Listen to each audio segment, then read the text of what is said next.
Pues buenos días, buenas tardes, buenas noches, buenas madrugadas, buenas las horas que sean, donde quiera que estén ustedes. Gracias por acompañarme, gracias por estar conmigo en esta ocasión, en nuestra revista semanal que se llama No Hay Más. Yo soy Mauricio C. Schwartz y aquí estoy todas las semanas para tratar de comentar la realidad desde otro punto de vista, desde un punto de vista, ¿me permiten? Desde un punto de vista menos complaciente con un montón de cosas, porque los medios luego tienden a ser en extremo complacientes, ¿no? Y nos hacen creer cosas que no deberíamos creer.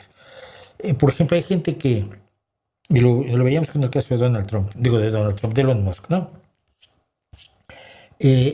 Como Elon Musk es millonario y se supone que se hizo a sí mismo, no es cierto, empezó con millones que le dio su padre, que era un señor que tenía minas de esmeraldas en Sudáfrica, y era parte del esquema racista del apartheid, por cierto, y ahora se supone que es más buena persona el padre que el hijo. Yo hablé de que Elon Musk era un genocida, que al cortar los fondos de USAID, del Programa de Desarrollo Internacional de los Estados Unidos, estaba causando la muerte de miles y miles de personas. Hubo gente que me dijo, pero ¿cómo crees que que Elon Musk va a hacer eso? Yo decía, pues es que lo está haciendo, no es que yo lo crea, no es que sea una opinión mía, es que es un hecho. Si muchas personas dependen de que tú les des vacunas y tú les des alimentos y tú les des abrigo y les quitas los alimentos, el abrigo y las vacunas, pues empiezan a morir. Esto no es opinable. Pero no algunos como el amor que le tenemos a veces al dinero hace que digan, no, Elon Musk no puede hacer eso. Y ahora precisamente estaba yo leyendo al antiguo oficial funcionario mundial de salud de USAID, Nicholas Enrich, explicando cómo, primero que nada, no era una organización ineficiente. A la ultraderecha y a la derecha y a los neoliberales les gusta mucho afirmar que todas las oficinas de gobierno son ineficientes, son una pérdida de dinero, que son un desperdicio, etcétera, etcétera. Y esto está tan metido en nuestra cabeza que es muy fácil que lo aceptemos sin cuestionarlo. Evidentemente hay países y lugares y condiciones en las cuales esto es cierto, pero también hay otros muchos en que no es cierto. Como explicaba el señor Enrich, en el caso USAID era reconocida como una de las agencias más eficientes en todo el gobierno. El hecho de que salvara 92 millones de vidas en las últimas 2 décadas con menos de 1% del presupuesto federal lo dice. ¿Por qué era tan eficiente USAID? Pues precisamente porque estaba distribuyendo de ayuda al extranjero, estaban cuidadosamente auditados y estaban muchas agencias de gobierno mirándolos cuidadosamente para ver que no dijeran, ay, pues mira, mandé comida a Sudán y en realidad la vendía en el mercado negro de Kazajstán y me embolsé unos millones. Entonces, comités del Congreso de los Estados Unidos, organizaciones de auditoría, etcétera, supervisaban USAID. A Elon Musk nunca le había interesado el USAID porque, insisto, es un porcentaje muy pequeño del presupuesto. Pero después de oír a un teórico de la conspiración, a Elon Musk le gustan mucho las conspiraciones, se las cree todas, igual que Donald Trump. Y después de escuchar a Mike Pence en el show de Joe Rogan, este podcaster promotor de la ultraderecha, un señor que era comediante y de pronto es una de las grandes influencias políticas de Estados Unidos. Bueno, hay muchos ministros o secretarios ahora en Estados Unidos que eran todos de Fox News, ¿no? Que eran empleados de Fox News. Pero a partir de eso, Elon Musk decidió ir sobre USAID con el famoso departamento DOGE, Departamento de Eficiencia Gubernamental, que tuvo durante unos meses, y desmanteló USAID.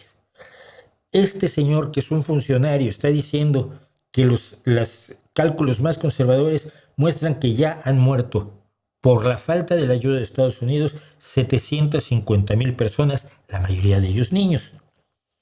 Y dice, esto es solo la punta del iceberg.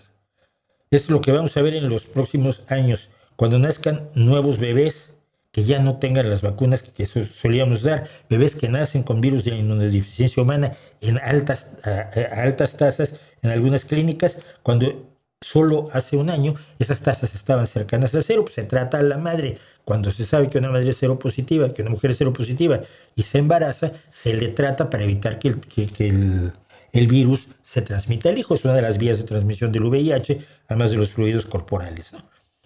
Y de las jeringuillas o jeringas. Dice este antiguo responsable de salud de USA: creo que cuando se asiente el polvo en la administración de Trump, sus recortes a USAID serán una parte fundamental de su legado, y ese legado serán millones y millones de muertos.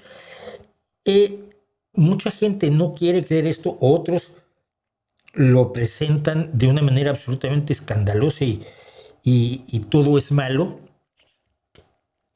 porque sirven a su agenda. Mi única agenda es contarles a ustedes los hechos. Cuando doy mi opinión, aviso que es mi opinión. Nadie tiene por qué estar de acuerdo con mi opinión, pero si doy mi opinión, digo que es mi opinión. Nunca trato de disfrazar mi opinión como si fueran datos, pero los datos son lo que más me interesa como periodista que soy. Por cierto, ya tuve una discusión con un pseudo periodista muy interesante que llegó a insultarme a 2 manos. Pobre. Bueno, ya les contaré más de eso. Pero el hecho real es que es lo que hacemos aquí, y es lo que hacemos, y por lo que les damos la bienvenida a todos ustedes. Como solemos decir, niños y niñas, perritos y gatitos, brothercitos y sistercitas. Bueno, vamos a hablar un poco del video de ayer, porque el video de ayer también ha traído mucha cola. Es muy divertido. El video fundamentalmente dice que lo más probable es que estemos solos en el universo, y si no lo estamos es como si lo estuviéramos, porque no vamos nunca a encontrar otra civilización, aunque existieran por millones, y mucho menos nos vamos a ir a tomar un café juntos. Es decir, ni siquiera vamos a saber que existen, y en el remotísimo caso que supiéramos que existen, no tenemos la forma de irnos a visitar mutuamente, ¿no? Entonces presentaba yo los datos y los hechos porque esta es una paranoia muy común, incluso entre científicos. A todos nos gustaría, si vienen los extraterrestres, igual hasta nos salvan, ¿no? Serán muy sabios, porque tú sabes, cuando la gente viene, tiene una larga civilización, pues se vuelve mejor persona, porque es lo que nos ha pasado a nosotros. Entonces, ellos nos van a ayudar y nos van a salvar de nuestros problemas. No es cierto. Pero el hecho real es que aún si existieran esos extraterrestres, pues no nos van a salvar, pero no los vamos a encontrar. Pero para mucha gente este es un artículo de fe. No el que a mí me gustaría encontrarme con extraterrestres. Me gustaría que hubiera ángeles y ninfas y sacarme la lotería, un montón de cosas, algunas más improbables que otras. Las ninfas, pues todavía más improbables que me saque yo la lotería, ¿verdad? Pero algunos se ofendieron horrorosamente, ¿no? Me insultaron, lo vamos a ver en los comentarios. Se sentían ofendidísimos. Bueno, es que las probabilidades indican que debe haber vida en el universo. Oye, qué interesante. ¿Me puedes mostrar las ecuaciones probabilísticas, tu desarrollo de los modelos matemáticos de la teoría de probabilidades que demuestran que debe haber vida en el universo? No, tú te estás... Y se enojaban muchísimo porque, claro, cuando hablan de probabilidades y de estadística, lo dicen, es una forma de ocultar que opino que, porque tú opines da igual. Si no tienes hechos, si no tienes datos, no los tienes. Entonces usaban probabilidades, estadísticas, posibilidades. Hay muchos científicos que creen que van a haber extraterrestres, y me citaban a Avi Loeb, por ejemplo, que está más loco que una manada de cabras en el LSD. Me citaban a Michio Kaku, que es un señor que por estar bajo los reflectores es capaz de decir cualquier cosa. Yo me desinteresé por Michio Kaku desde que, a raíz del accidente, del incidente, porque no es un accidente, es un incidente, de la central japonesa de Fukushima, él empezó a decir lo invitaban en un montón de lugares, porque como es físico y es guapo y tiene el pelo largo, y es japonés, lo invitaban. Y entonces él en todas las programas de noticias de Estados Unidos estuvo diciendo que, bueno, había una nube radiactiva que ya se había desprendido de Fukushima, que iba a Estados Unidos y iban a morir miles de personas.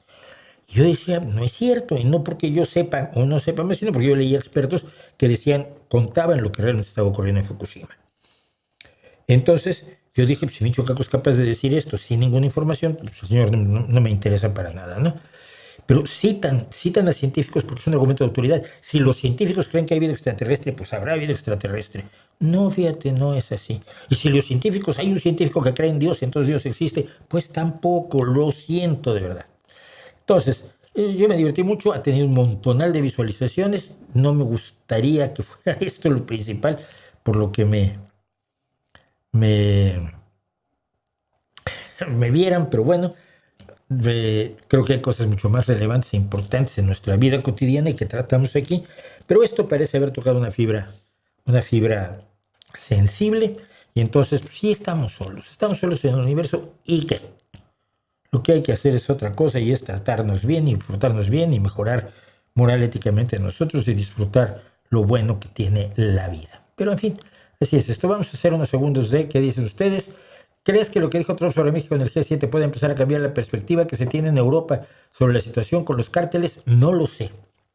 No lo sé porque en Europa no se le está haciendo mucho caso a Trump, pero yo he estado directamente, y lo reconozco, y algunos dirán que es una campaña antipatriótica, pero yo he estado tratando de enviarle, de mencionar en mis tweets a gente como Carlos Cuerpo, nuestro ministro, como Jonás Fernández, el eurodiputado que ha estado aquí con nosotros ya en 2 o 3 ocasiones, a quien le tengo un enorme aprecio, al propio presidente de gobierno, Pedro Sánchez, que no lo va a leer él, pero quizás, ojalá haya alguien de cerca de él lo lea y le diga, un día comente, oye, pues es que mira, en México está pasando esto.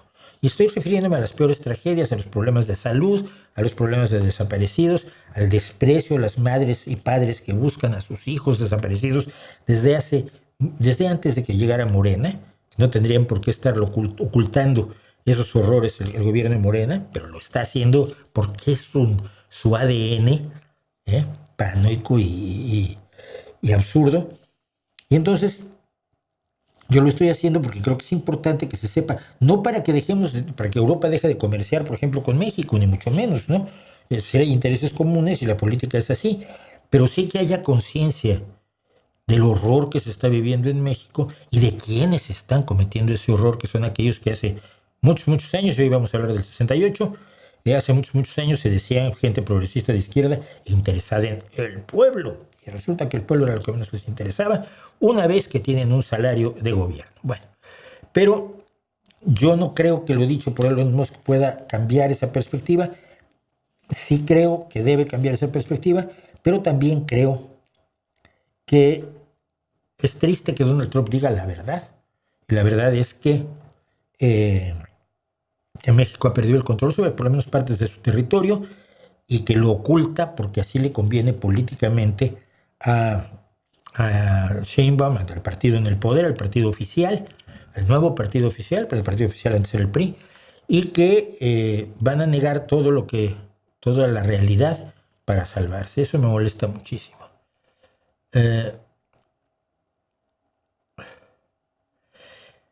Querría hablar sobre el reglamento de retorno recientemente aprobado por el Parlamento Europeo. ¿Qué consecuencias va a tener para los inmigrantes y la sociedad en general? No lo sabemos. Los socialistas y demócratas han votado en contra de ese reglamento, pero va a haber una confrontación judicial relevante.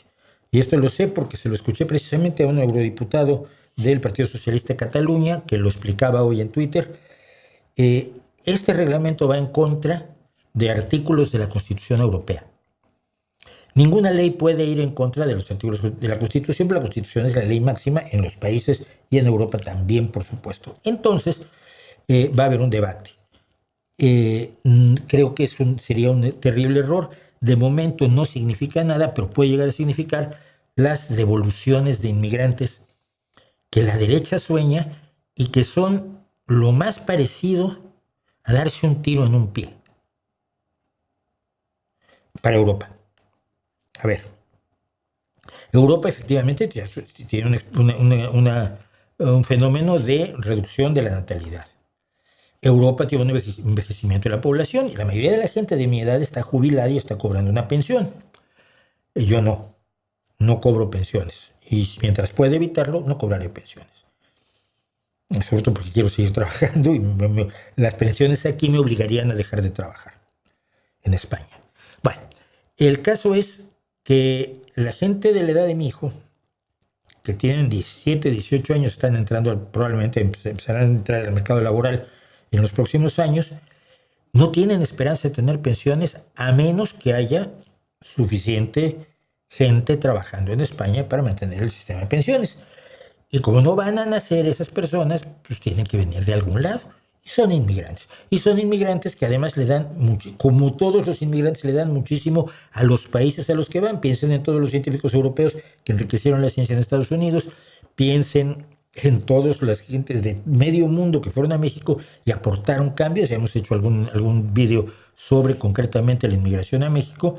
Y en el caso de España, simple y sencillamente hoy tenemos en la delantera del equipo español a dos hijos de inmigrantes, a Lamine Yamal y a Nico Williams, ¿no? Sin contar con que otra hija de inmigrantes, Agua Fam, es la primera española formada en España como basquetbolista que está jugando con las Storm en la WNBA. Las anteriores españolas que han estado en la WNBA han sido chicas españolas que ya estudiaban en universidades estadounidenses y que hicieron una carrera en el baloncesto universitario antes de pasar a la WNBA. Por cierto, una de ellas, Marta Sánchez o Suárez, no me acuerdo, que es una jugadora asturiana que se formó en Estados Unidos, acaba de dejar la WNBA para venirse al Valencia, que es el campeón de España. Tenemos un excelente baloncesto. Agua Fam es una probable estrella de la WNBA y es hija de inmigrantes. Necesitamos la inmigración, necesitamos la renovación en lo cultural, en lo genético, es absurdo decir en lo genético, en lo social, en los puntos de vista y por supuesto desde la capacidad emprendedora hasta la política y por supuesto el trabajo que creará las condiciones para que se puedan mantener los regímenes de pensiones, que son uno de los logros de la socialdemocracia. Entonces, echar a gente de Europa es totalmente idiota. Te voy a decir más, y esto es para que nos ubiquemos, porque no es una cuestión ideológica más que para la ultraderecha más mema, para la ultraderecha más estúpida.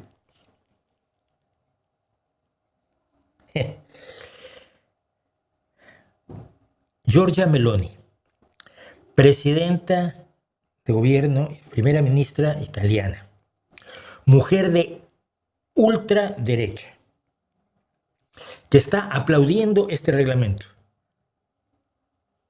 ha regularizado en los últimos 2 años a 500,000 inmigrantes en Italia. Y la derecha europea, que es amiga de Meloni, no ha dicho nada. Pero cuando España se propone regularizar a 500,000 inmigrantes ilegales, la ultraderecha española ataca al gobierno español y además miente diciendo que estas regularizaciones son para que estas personas voten en las elecciones de 2027, cuando los inmigrantes no pueden votar en ningún lugar del mundo. En ningún lugar del mundo. Tienes que tener la ciudadanía, la nacionalidad para poder votar. Y estas 500,000 regularizaciones del gobierno socialista español no son ciudadanía, no son nacionalizaciones, es la regularización de inmigrantes para que tengan el estatus de inmigrantes legales. Igual que se hizo en Italia, pero en Italia lo hace una mujer de ultraderecha y a la derecha le parece, a la ultraderecha española le parece muy bien. Pero en España lo hace un gobierno de izquierda y les parece muy mal a los del PP cuando ellos también van a necesitar inmigrantes. Y lo saben. Las cifras no están a discusión. Sin inmigración no podemos sobrevivir. Por lo menos no pueden sobrevivir muchas cosas como el sistema de pensiones. Que la inmigración tiene que ser más ordenada, estoy de acuerdo. Pero si no te dejan ordenarla, tienes una gran inmigración ilegal. La inmigración que entra a España no se queda mayoritariamente en España, esto hay que añadirlo. Sobre todo la que viene de África, pero va a Alemania, a Bélgica, a Holanda, a Suecia, a Suiza incluso. Va a toda Europa. España es el puente de paso para los que vienen en los pequeños botecitos frágiles estos que se llaman pateras. Entonces, no todos los que entran a España están en España. Esto es importante. Pero España necesita y hace bien al regularizar a esos inmigrantes porque regulariza también su situación fiscal, su situación de salud, su situación laboral, impide la explotación que muchos también en el PP son amiguitos de empresarios que prefieren tener inmigrantes ilegales porque les pueden pagar una mierda, obligarlos a trabajar horas extras sin pagárselas y amenazarlos con entregarlos a la policía si no hacen cosas que no deberían hacer, que no haría ningún trabajador español, que no se puede obligar a ningún trabajador español a hacer. Entonces, dicho eso, yo espero que, y siento que es un brindis al sol el reglamento de retorno del Parlamento Europeo y que va a tener un enfrentamiento, un debate legal muy amplio antes de entrar en acción. ¿Qué opina usted sobre el cociente intelectual? ¿Que es una medida legítima de la inteligencia o solo un timo? No, ni lo uno ni lo otro. Es una medida legítima de un tipo de inteligencia, ¿no? Es un tipo de inteligencia matemática, aritmética y espacial. Sobre todo espacial. Yo me acuerdo que la gran mayoría de las pruebas, yo he hecho las pruebas de Mensa, ¿no? Nomás para ver, no las oficiales, sino esas que te ofrecen para ver si te conviene entrar en Mensa. Si yo no soy menso, como en México menso significa bobo. Entonces, cuando te dicen, ¿quieres ser mensa? No quiero ser boba. Tendría que cambiarse el nombre. Pero son de 3 figuritas en las que van cambiando algo. Luego tienes cuál sería la siguiente figurita. Y esto es de inteligencia espacial y de reconocimiento espacial. Pero eso es inteligencia, no forzosamente. Es un tipo de inteligencia, sí. Poder deducir, deducciones lógicas y deducciones es que en esta se mueve el cuadrito a la derecha y el circulito a la izquierda, y en esta otra vez se mueve a la derecha el circulito a la izquierda y aparece un triangulito. Entonces en esta, pues el circulito de la derecha, el cuadrito de la izquierda, y aparecen 2 triangulitos. Ese tipo de lógica es lo que mide. ¿Es una capacidad? Claro que es una capacidad, es una habilidad. Hay muchas personas que son incapaces de hacerlo. Yo tengo cierta habilidad para eso, no mucha, pero tengo habilidad según he podido ver. Entonces, no mide nada, demuestra que existe una capacidad de inteligencia espacial, pero como yo siempre he dicho, la inteligencia adquiere muchas formas, y no me refiero a la inteligencia emocional y a la inteligencia social y estos inventos de coaches, porque la inteligencia emocional la inventó un coach, que no es psicólogo siquiera.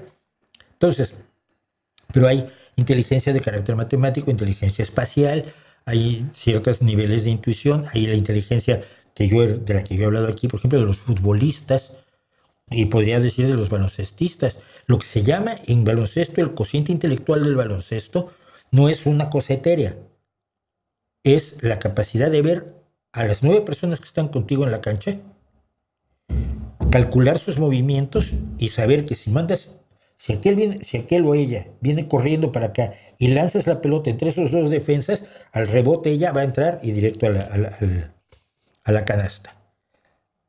Eso es el cociente intelectual del baloncesto, que por ejemplo era lo que más se admiraba en Larry Bird o en Kobe Bryant.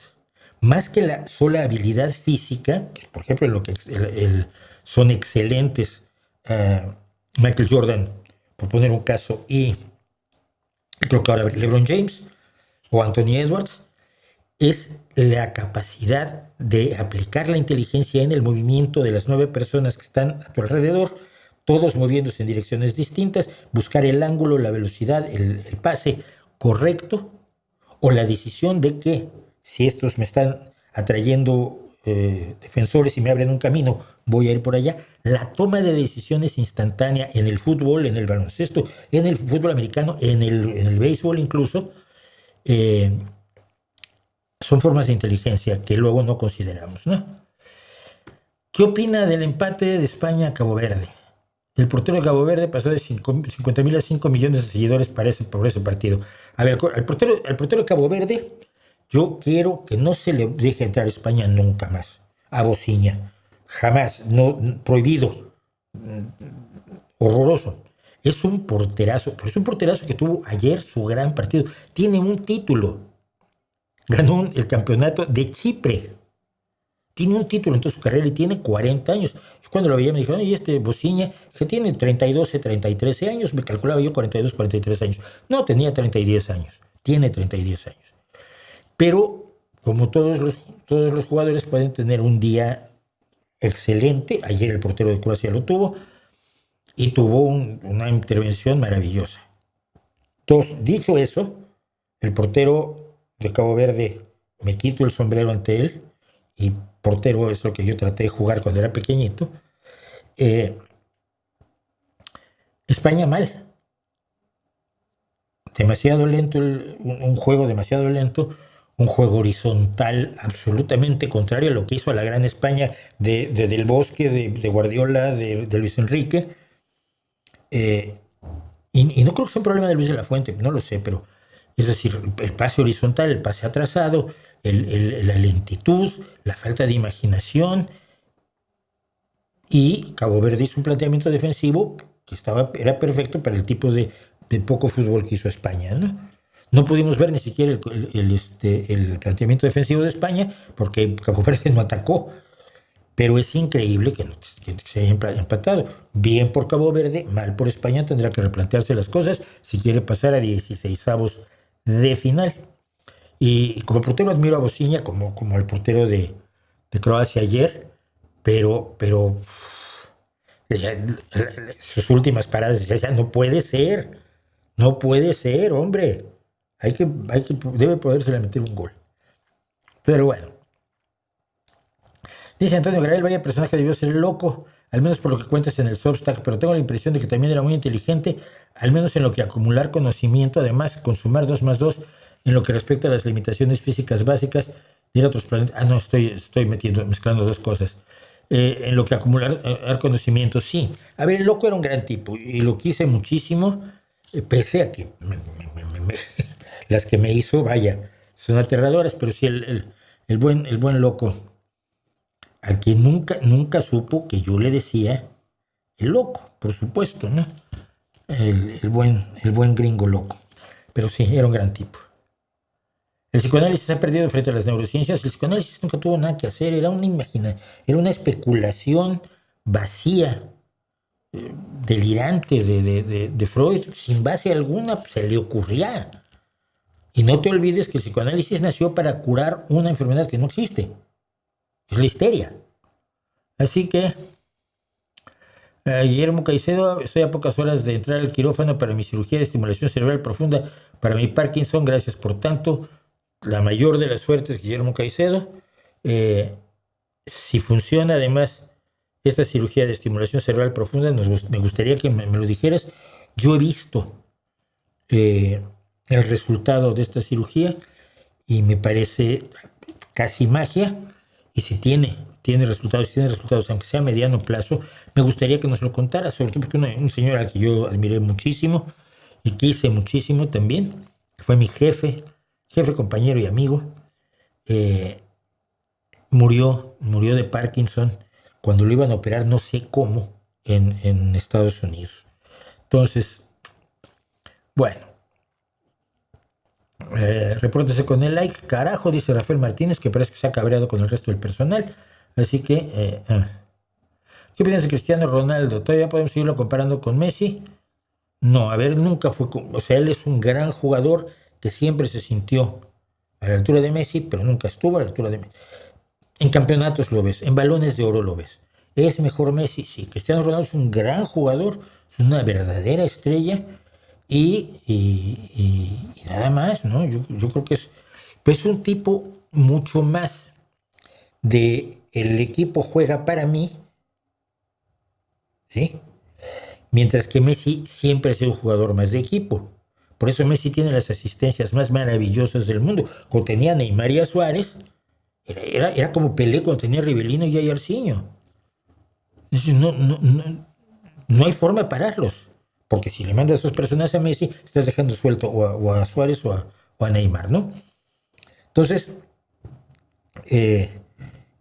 siempre he sentido que Messi es más un jugador de equipo, y ayer tenían que haberlo echado, por cierto, por la falta que cometió, y que Cristiano Ronaldo fue la clásica estrella de jueguen todos para mí.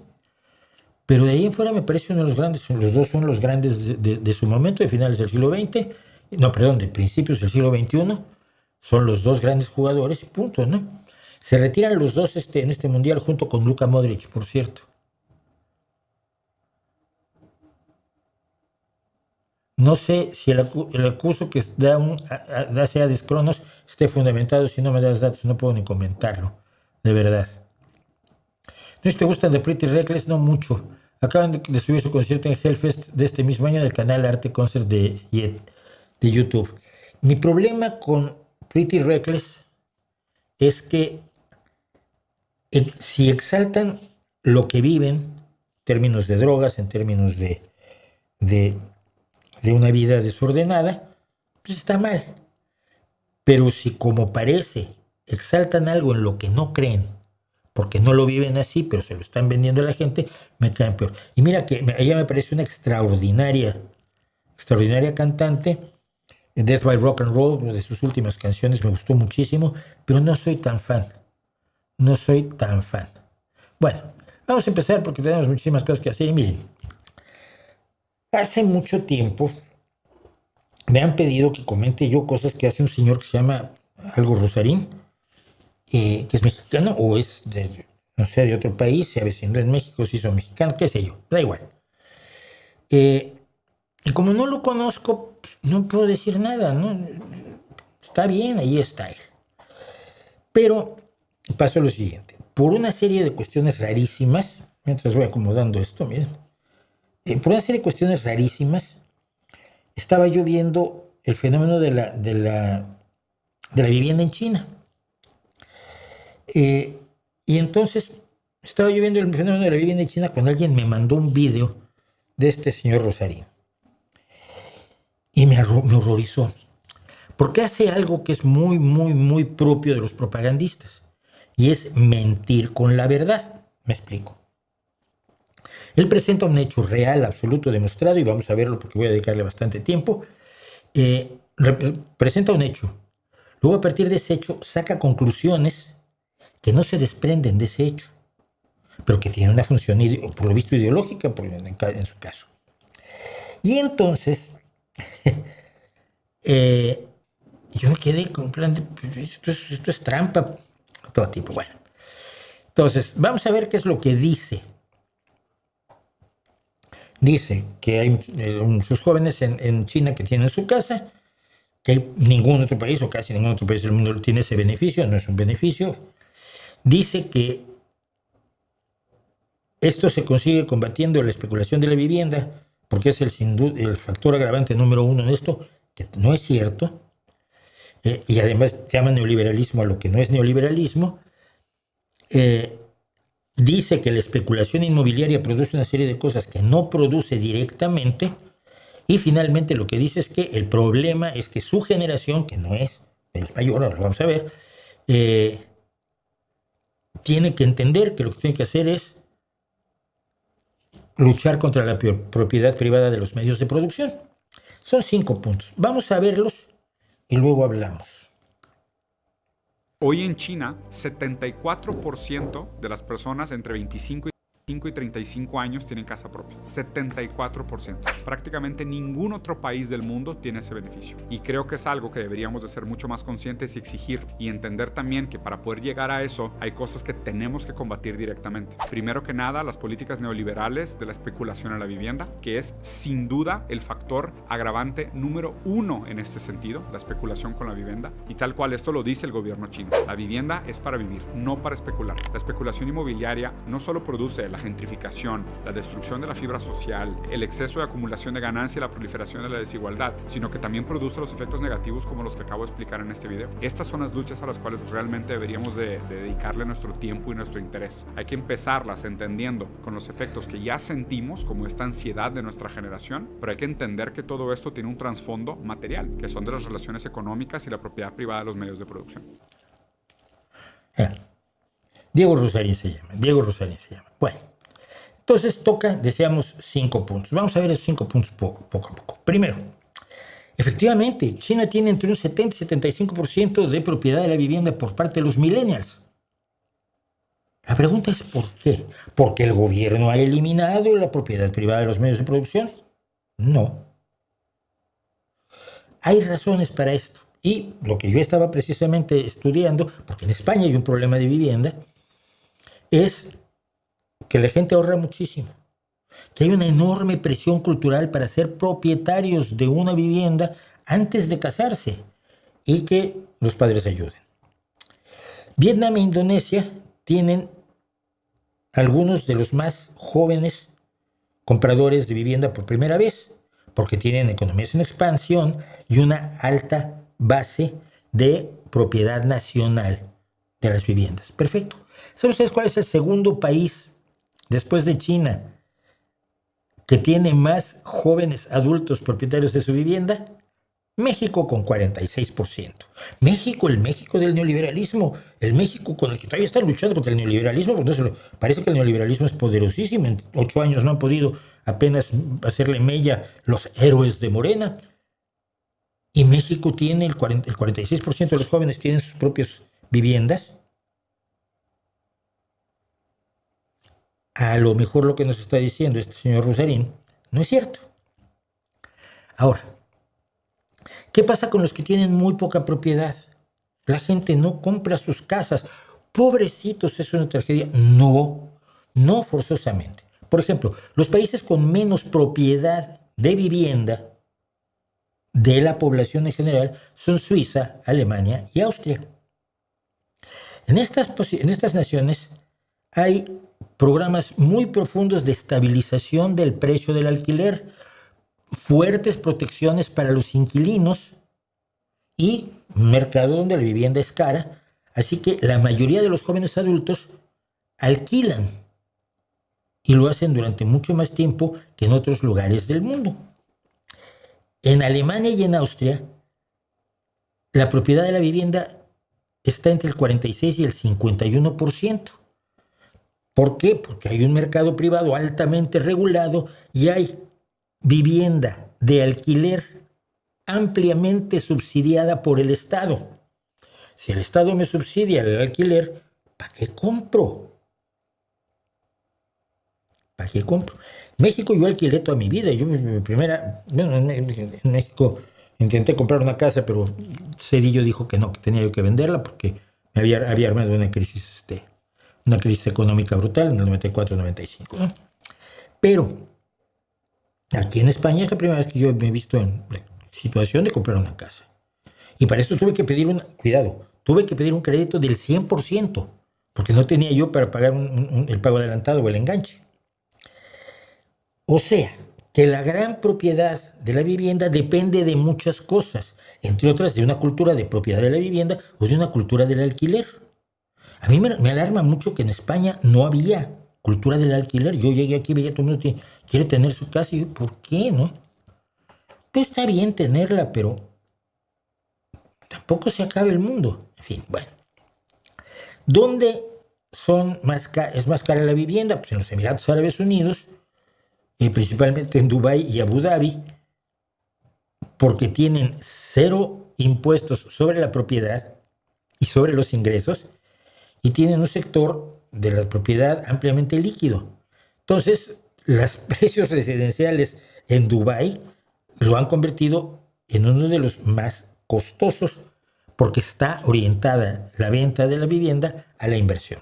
En España, que no tiene nada que ver con los Emiratos Árabes Unidos, el problema que tenemos es que quienes compran por estilo de vida, los expatriados, sobre todo estadounidenses y británicos, y alemanes, y los especuladores internacionales han convertido a España en una de las destinos de inversión en propiedades inmobiliarias más buscados de toda Europa. Entonces hay que cambiar las leyes y se están tratando de cambiar las leyes, pero recordemos además, la vivienda es de competencia de las comunidades autónomas. Aquí en Asturias, aquí a 5 calles, por ejemplo, se están construyendo 150 viviendas de alquiler para jóvenes. Es decir, el Estado interviene para esto, pero ciudades como Madrid, que está gobernada por la ultraderecha, pues fundamentalmente la crisis de vivienda es enorme. Entonces, no es lo mismo, ni siquiera toda España, no es lo mismo Benidorm que Gijón, no es lo mismo Barcelona que no sé, que Cuenca, y no podemos atribuirlo todo a lo mismo. Entonces, bueno, esos son ejemplos de distintos motivos por los cuales la vivienda es cara. Otro ejemplo que tenía era Japón. Una moneda débil convirtió a las propiedades inmobiliarias en un negocio altamente lucrativo para compradores extranjeros. Entonces hubo una demanda especulativa movida por el capital internacional, con una población doméstica que envejece, que es cada vez más pequeña y que no puede enfrentar la compra de las viviendas, ¿no? Ahora, mira, Rosarín, Tu generación no es la de los 25-35 que afirmas representar. A ver, yo hablo sobre los de 25-35 dejando muy claro que tengo el doble de los de 35. Pero tú a los 42 años no representas, no puedes hablar de nuestra generación. Apuesto que tienes tu casa. Bueno, pero bueno, vimos que México es el segundo país con mayor propiedad por millennials, así que la ansiedad de la que hablas no será tanta. ¿A qué quiere decir esto? ¿Que el neoliberalismo es bueno? No, ni de broma, por supuesto que no. El problema es que en México se ha convertido en el elemento satánico al que se le atribuyen todos los males, lo que impide un análisis objetivo y útil de cuáles son los problemas que causa qué es el neoliberalismo. Para empezar, no es esa vaguedad que se inventó López Obrador, por qué hay que combatirlo en donde está actuando y por qué no tiene nada que ver el neoliberalismo con el problema de la vivienda, por lo menos no en todos lados. Porque el neoliberalismo lo que pide es la desregulación de todas las actividades económicas. Lo que busca la socialdemocracia, incluso el socialliberalismo, es un mayor control por parte del Estado de los mercados y de las actividades económicas. Y en un país donde hay una enorme regulación de los alquileres, por ejemplo, no puedes decir que el neoliberalismo haya triunfado. Mira, hace ya 8 larguísimos años. ¿Esto qué era? Esto era la propiedad no de jóvenes, sino de gente adulta, o sea, de la población en general. 98% de la gente en Kazajstán, 96% en China, 95,9% en Laos, 95,6% en Rumania, 95,3% en Albania, 93,6% en Eslovaquia, 92,6% en Rusia. O sea, no es tampoco tan escandaloso la enorme cantidad de personas que tienen su propia vivienda en China, pero porque es un fenómeno de carácter cultural. Bueno, hace 8 años yo decía lo siguiente. La palabra neoliberalismo se ha llegado a convertir en una especie de sinónimo de todo lo malo, pero sin una definición muy precisa, como que resulta algo tremendamente vago. Y llega uno a escuchar y a ver y a leer, sobre todo en las redes sociales, a gente que habla del neoliberalismo como un insulto genérico y como una forma de evitarse pensar sobre realmente qué es a lo que se opone. Se usa como sinónimo de fascismo, se usa como sinónimo de capitalismo, se usa como sinónimo de tú me caes mal, se usa como sinónimo de muchas cosas y no lo es. Ese es el punto. Todo lo que no te gusta es neoliberal. Es como la derecha, todo lo que no le gusta es comunista, ¿no? No es cierto. Pero bueno, dicho eso, yo les recomiendo que busquen el vídeo, se llama Neoliberalismo, aquí en el canal, y ahí explico qué es el neoliberalismo y por qué me opongo a él con base en hechos y datos, no como una palabra que en México fue desposeída de significado por el mal uso que han hecho López Obrador y su gente. Porque el neoliberalismo y la especulación inmobiliaria no son el elemento clave en todo el mundo.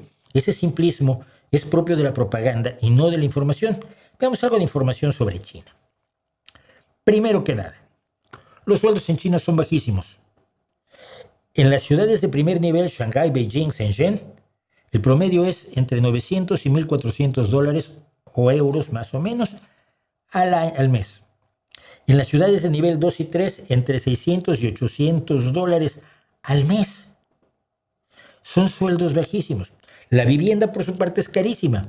Un apartamento en las ciudades de nivel 1, como Beijing o Shanghái, cuesta entre 500,000 y 600,000 dólares.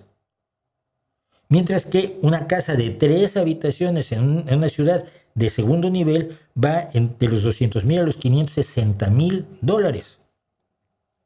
Es más barato en España, y en España tenemos, insisto, un problema. De hecho, hay todo un artículo.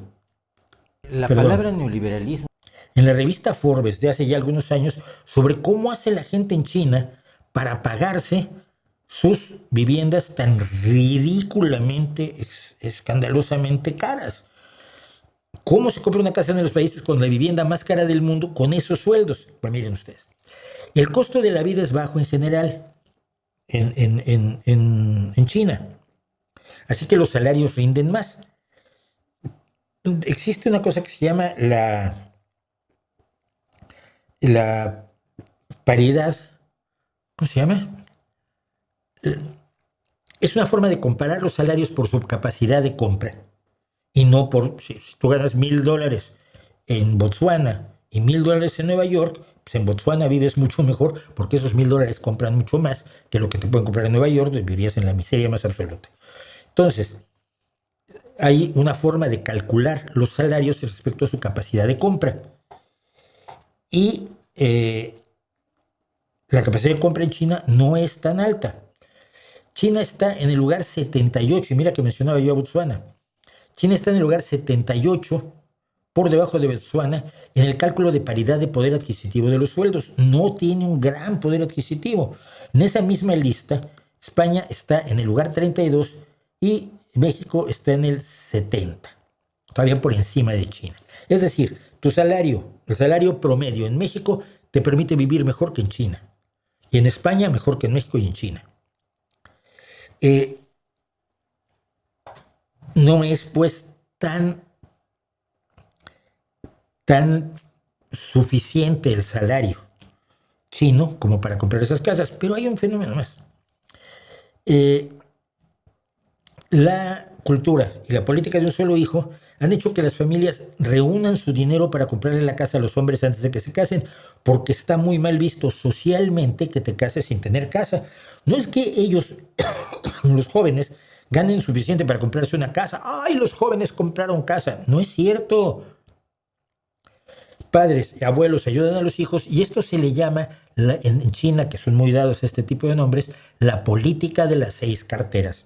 Es decir, los ahorros de toda la vida de 6 adultos se reúnen para comprarle una casa a los jóvenes. Los chinos pueden ahorrar y ahorran más o menos el 30% de sus ingresos.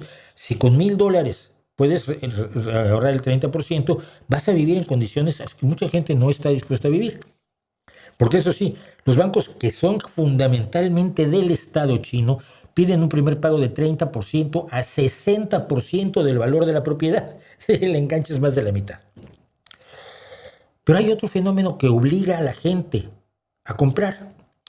Los ciudadanos en China no tienen libertad de movimiento. Como usted sabe, China es una dictadura del proletariado, pero dictadura. Ya no tiene los elementos económicos del marxismo, pero el control del partido ese sí lo tiene. Cada ciudadano está registrado como residente de la ciudad y condado de sus padres, no donde nació, no donde vive, no donde trabaja, no donde quiere estar. Si sus padres son de Hebei, ellos son de Hebei y se registran en el registro de residencia. El registro más ambicionado es el de Beijing.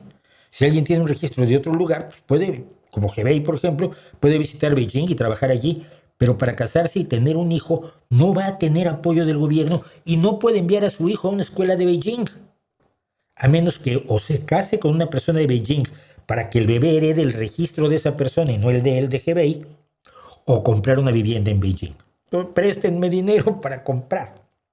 Pero hay otro punto. Decíamos que en Alemania, por ejemplo, el apoyo a la renta, al alquiler es tanto que a la gente le conviene más alquilar que comprar.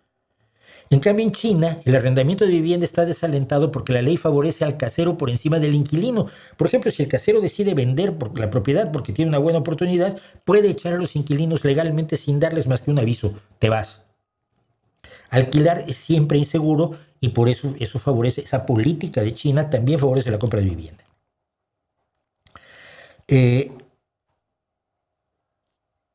Pero aquí hay una cosa que sería bueno que la mencionara el señor Rosarín. Señor, bueno, yo soy así, soy muy buena persona. Los dueños de las casas no son dueños de la tierra. Yo, por ejemplo, vivo en un condominio, lo que se llama una propiedad compartida. Yo soy dueño de una fracción de la tierra en la que está sentado el edificio en el que yo vivo con mis muchos convecinos. En China no. En China tú eres dueño, empresario, vivienda personal, lo que sea. Tú eres dueño de tu casa, pero la tierra es del Estado. Y se la alquilas por 70 años. Al cabo de los 70 años te pide la tierra de regreso, a menos que renueves el alquiler. El único propietario de la tierra en China es el Estado. Claro, cuando tú pones una empresa y en tierra del Estado, pues el Estado tiene palancas para promoverte, para para hacer que hagas lo que el Estado quiere. Gracias a esto, el gobierno usa la propiedad que tiene de la tierra para castigar a disidentes, críticos y activistas a los que ve como amenazas políticas. Te pueden quitar la casa, te la pueden demoler, porque la propiedad de vivienda no es la propiedad de la tierra. Y entonces tener tu propia casa es otra forma de control. Como vayas en contra del gobierno, critiques a Xi Jinping o digas que no te gustan las corbatas del que controla tu provincia, pues puede resultar que tu tierra la necesitan para otra cosa y te echen y demuelan tu casa y no te van a pagar ni un céntimo. Pero sobre todo, para gente como Rosarín. En China funciona la propiedad privada de los medios de producción. No, entre 1949 y el año 2007, pues más o menos se tuvo la propiedad social de los medios de producción y el resultado fue el de siempre, un desastre. Como digo yo, a mí no me gusta el capitalismo, pero prefiero tenerlo y tenerlo controlado y tener sus ventajas y tratar de suprimir sus desventajas que tener un sistema que claramente no funciona. Si el señor de la camiseta quiere decirle a su público que lo que se ha conseguido en China es porque se aplicaron las políticas propuestas por Marx y Engels, está mintiendo. La vivienda es privada y por tanto está sujeta a especulación desde 1998, cuando el gobierno lo que hizo fue abolir la asignación de casas gratuitas o subsidiadas a cargo de la empresa empleadora. Esto era tremendamente comunista. Para el año 2000, la enorme mayoría de las familias urbanas chinas ya poseían sus apartamentos. Pero desde la Ley de Derechos de Propiedad de 2007 se instauró la propiedad privada de los medios de producción, dando como resultado a ricos tan obscenos como los que usted más deteste. 9 de ellos entre los más ricos del mundo: Zhong Zhang con 77.100 millones de dólares, Zhang Yiming con 69.300 millones, es más conocido porque es el dueño de TikTok, Mao Wateng con 62.800, Robin Zeng con 53.500 millones, William Ding con 47.500 millones de dólares y Colin Huang con 45.300 millones de dólares, y todo eso solo en 20 años. Se hizo al 10% de los 100 más ricos del mundo, los hizo China en solo 10 años. Por favor, no deje que le cuenten historias. No todo es en blanco y negro, y ciertamente el problema de la vivienda es muy diverso y depende de muchas cuestiones distintas en muchas sociedades distintas, no solo de país por país, sino región por región. Así que díganle a este señor que se controle un poco, porque lo que está haciendo es mentir con la verdad. Es una de las formas más feas de la mentira.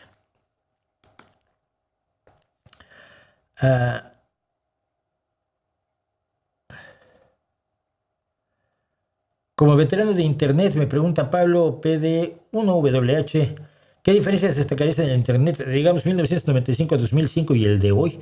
Yo creo que antes era más interesante y divertido, podría ser tema para vídeo, pero no sé si era más interesante y divertido. A ver, 1995 no había Internet. Bueno, por lo menos no lo había en México. Lo que teníamos eran los BBS, ¿no? Los tableros electrónicos. Yo empecé en un tablero electrónico porque una vez fuimos a Estados Unidos a dar unas charlas, Taibo y yo, y compramos 2 módems. Entonces, de su casa a la mía, vivíamos a 8 cuadras de distancia, nos pasábamos nuestras novelas. Por si se quema la casa, me la guardas tú en tu disco duro. Era muy ingenuo todo. Pero usando ese módem telefónico, de acceso telefónico, me enteré que existían los BBS y estuve en algunos, estuve en 2 o 3 BBS, y hasta que caí a Spin. Y Spin fue el centro de mi vida social y lo es hasta hoy en gran medida, porque tengo muchos amigos de Spin todavía. Mi última banda de música la hice con gente de Spin, amigos de Spin que me vienen a visitar. Entonces, y Spin fue el primero que nos dio dirección de correo electrónico, que antes solo tenían las universidades. Por ahí, debe ser 95, 96, nos dio un correo electrónico. Entonces tú bajabas tus correos una vez al día, respondías, hacías un paquetito y lo subías al día siguiente. No era el correo electrónico instantáneo.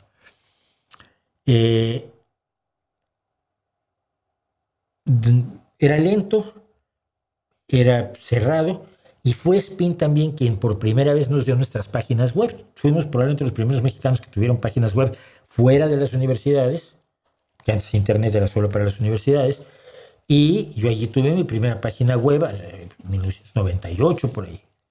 No, mucho antes incluso. Por ahí no sé, hace tiempo.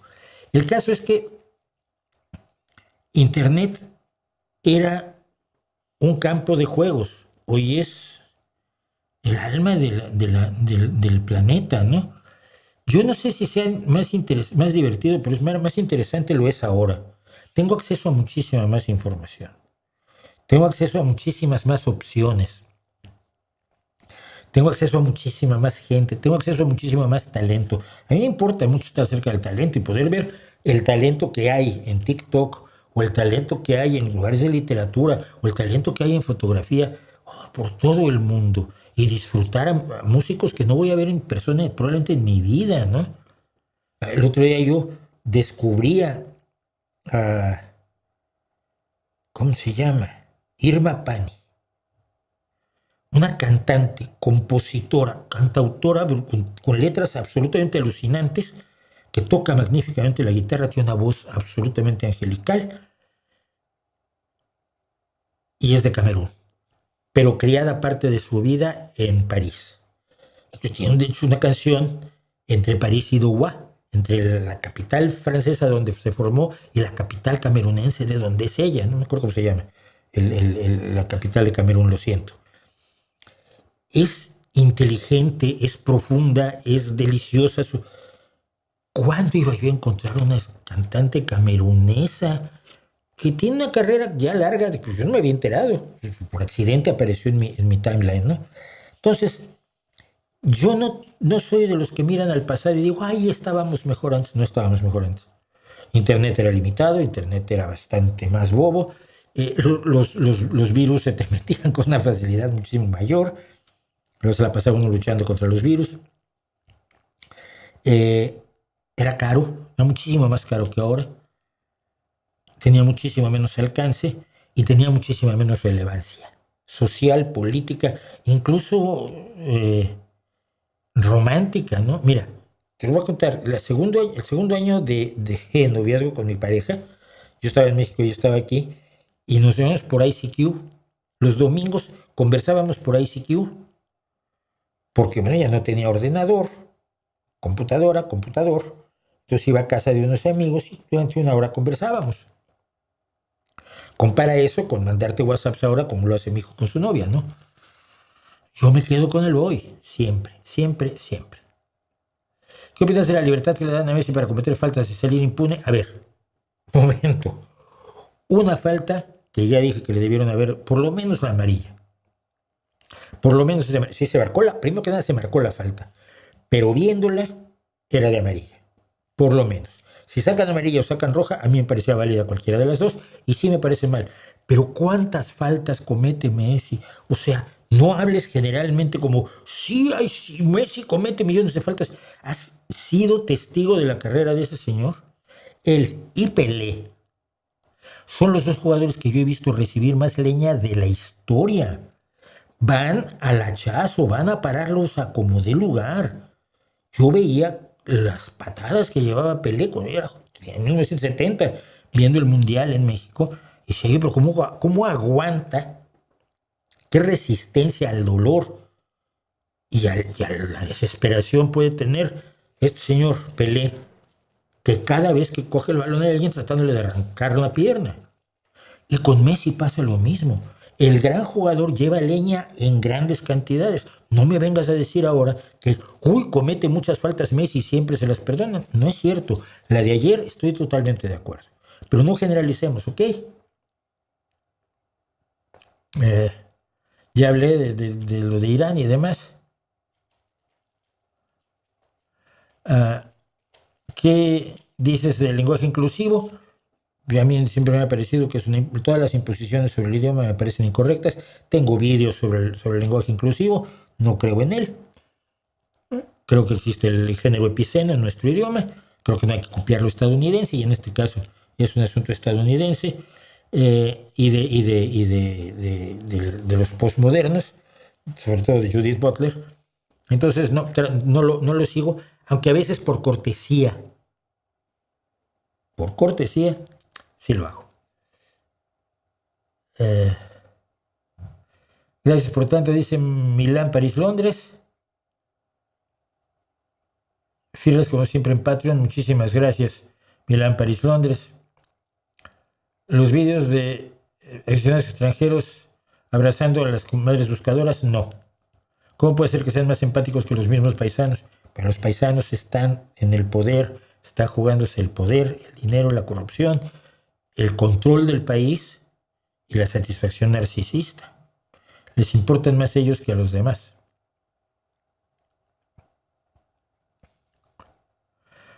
Dice Antonio Grael, un grupo de investigación multidisciplinar de España, Andalucía, descubrió una nueva forma geométrica, el escutoide. Entre ellos está precisamente Clara Grima, y a ella, cuando la entrevisté en Naucas alguna vez, hablé con ella sobre los escutoides. Se hicieron eco hasta en Late Night de USA, pero en España no. No, en España no, porque no tenemos. ¿Quién está al frente de la televisión en España? ¿Pablo Motos?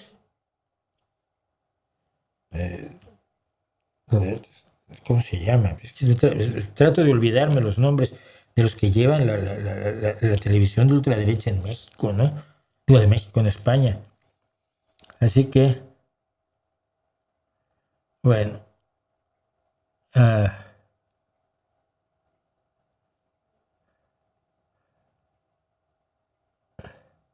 Bueno.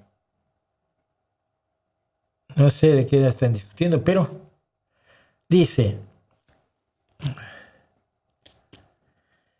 que hablando de baloncesto, dice Hades Cronos, ¿qué piensas sobre el momento? Creo que así le llaman, cuando saben perfectamente cómo hacer la jugada perfecta. Cuando Michael Jordan lo hacía, veía todo en su mente, me parece. Sí, pero Michael Jordan se veía más a sí mismo. Si quieres ver pases mágicos, de Magic Jordan, es Magic Johnson sin duda, pero ve, hay una cosa que se llama el Ultimate Mixtape de Larry Bird. Sus pases. El otro día veía yo veo baloncesto femenino, ya lo saben. Y el otro día una jugadora de mi equipo hizo una pase, recibió el balón y lo lanza así. ¿Es tú Larry Bird? Es el tipo de pases que hacía Larry Bird. El cociente intelectual de Larry Bird era enorme en ese sentido. Y el de Kobe Bryant también. Pero no sé si Michael Jordan entraría en eso. Lo que pasa es que Michael Jordan veía la jugada que podía hacer él. Pero no es un gran pasador, no es un gran hombre de asistencias. Lo que él sí era, y es más difícil para los bases actuales, que son más pequeñitos, un gran defensor, fue el mejor defensor varios años. Rutzerín se fue a Moscú para cubrir el evento de Bills en 2024. Si no es un propagandista, es un tonto, muy tonto, retonto útil. El problema es este, mira. La pregunta es, ¿quién lo pagó? ¿Quién le pagó para ir? Porque ir a Moscú no es barato. Vas, el avión de México a Moscú cuesta un dinerito, no sé cuánto, podríamos averiguarlo.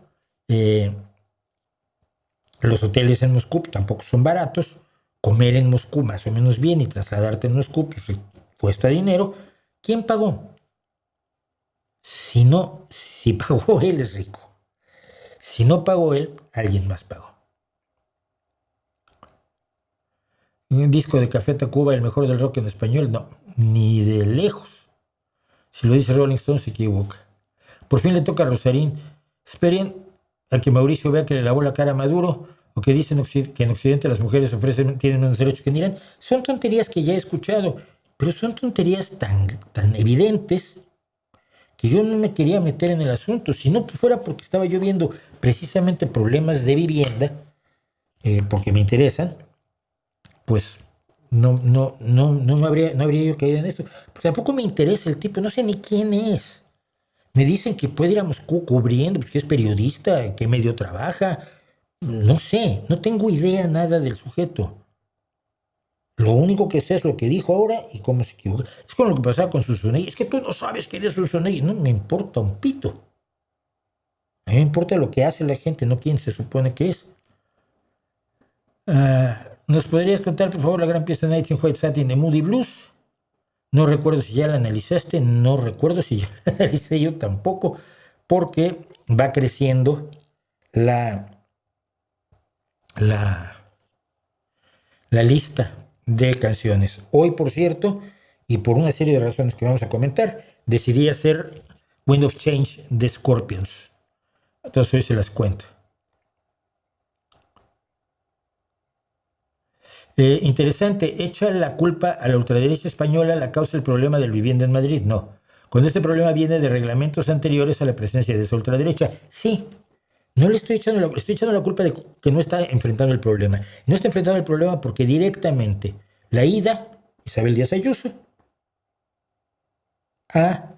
se ha negado a aplicar la ley de vivienda del gobierno de este país y ha favorecido la especulación inmobiliaria como negocio, sin hacer nada en contra de la barbaridad que está ocurriendo en Madrid con la vivienda.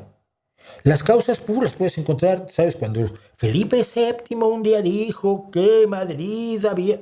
Ya. ¿Quién está haciendo cosas hoy? Te vuelvo a decir.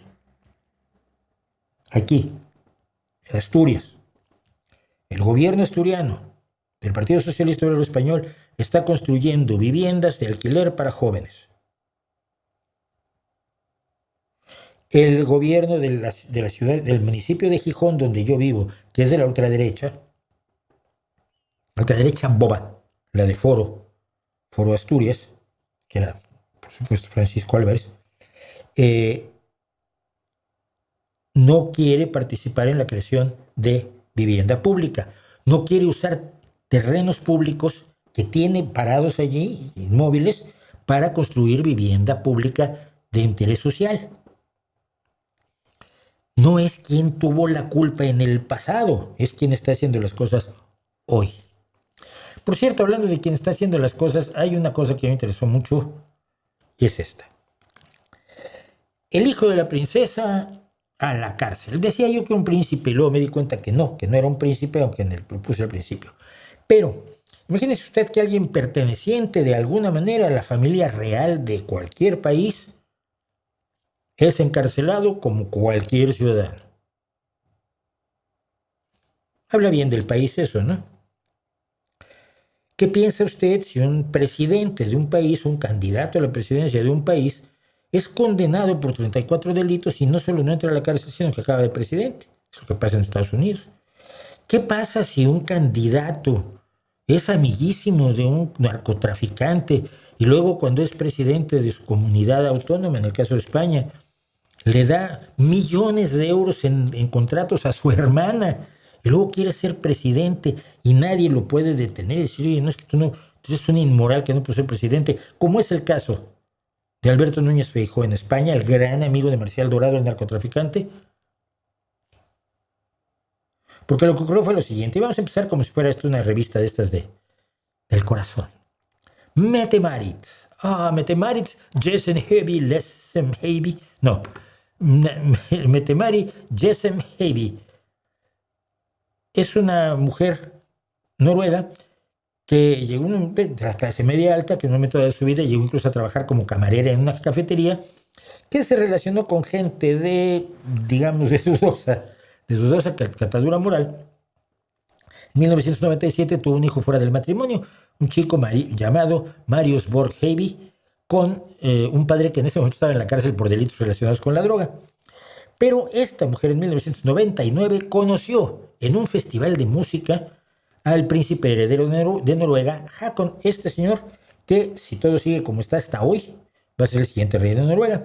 Alguna vez, por cierto, aquí comenté un discurso del rey de Noruega, del actual rey de Noruega, que a mí me gustó muchísimo porque el tío era más progresista que la mayoría de las personas que uno se conoce en la calle, hablando de qué era ser noruego, y que ser noruego había noruegos que amaban hombres, y había noruegos que amaban mujeres, y había noruegos que amaban a los dos, y había noruegos negros y blancos, y había noruegos de una y de otra forma de pensar el mundo, y todos eran noruegos, ¿no?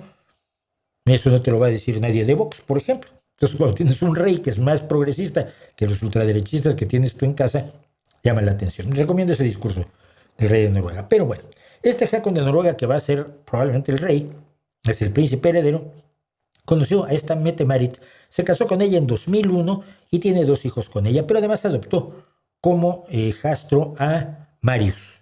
Marius es este chiquillo que tiene un parecido verdaderamente espeluznante con el rey Jeffrey, ¿no? A mí me pareció muy alarmante el parecido. Pero bueno, este Marius no tiene derechos de sucesión, no tiene deberes públicos como miembro de la Casa Real. Los miembros de las Casas Reales suelen tener obligaciones públicas, y tampoco tiene títulos nobiliarios de ningún tipo. Es el hijastro del rey y del príncipe heredero y de la princesa heredera, pero nada más. ¿Ok? Este niño, que ya no es ningún niño, tiene 31 años ahora, a cambio, como no tiene ni títulos nobiliarios ni derechos de sucesión, desde 2017 a los 20 años empezó a tener problemas legales relacionados con violencia, uso de drogas e infracción de órdenes de alejamiento. Mujeres que decían, fui yo con un juez, decían que no se me acerque este tipo, el juez daba la orden y él la infringía, y esto es un delito también. En 2024, los medios lo acusaron de abusar de su pasaporte diplomático. O sea, pese a no tener nada, como parte más o menos de la familia real, tiene pasaporte diplomático.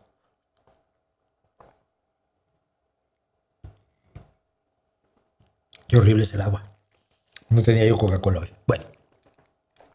También en 2024 la policía lo llamó y lo interrogó sobre sus ingresos. ¿De qué estás viviendo si vives como príncipe? Se reveló que el príncipe heredero Haakon y Mette Marit pagaban sus facturas. Es decir, el tío ha trabajado por mero accidente un par de veces en su vida.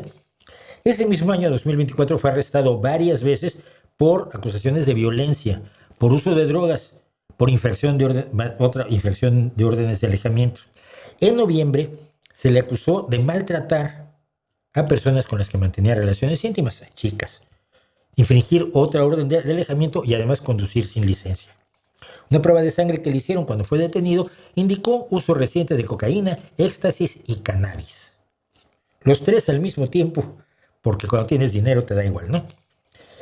Finalmente, el 18 de agosto de 2025, los fiscales lo acusaron de 4 casos de violación y 34 delitos adicionales, para un total de 38, entre ellos violencia doméstica y maltrato en relaciones íntimas. A principios de 2026 se presentaron nuevas acusaciones que llevaron el número a 40. Poquito más que Donald Trump, que solo fue condenado por 34 delitos. Entre ellos, por cierto, uno de abusos sexuales. En febrero de 2026 comenzó el juicio de Marius, que ha permanecido bajo custodia durante todo el juicio. La fiscalía pidió 7 años y 7 meses de cárcel. El equipo de defensa argumentó que solo debía recibir 1 año y medio de prisión, reconoció algunos delitos menores, y los medios acusaron a Mette Marit de avisarle a su hijo que iba a ser arrestado y de intentar influir sobre los testigos. Esto nunca se pudo probar. Según los medios, este caso sí es una de las investigaciones sobre violación más amplias de los últimos años. También se ha citado como un elemento que influye en la caída de la reputación de la familia real noruega y el debate sobre el futuro de la monarquía. Como usted sabe, las monarquías europeas están desprovistas de prácticamente la totalidad de su poder, de la enorme mayoría de su poder.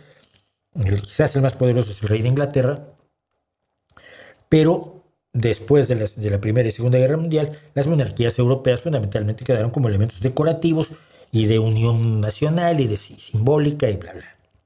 Pero, por lo tanto, hay un debate sobre el futuro de las monarquías en toda Europa.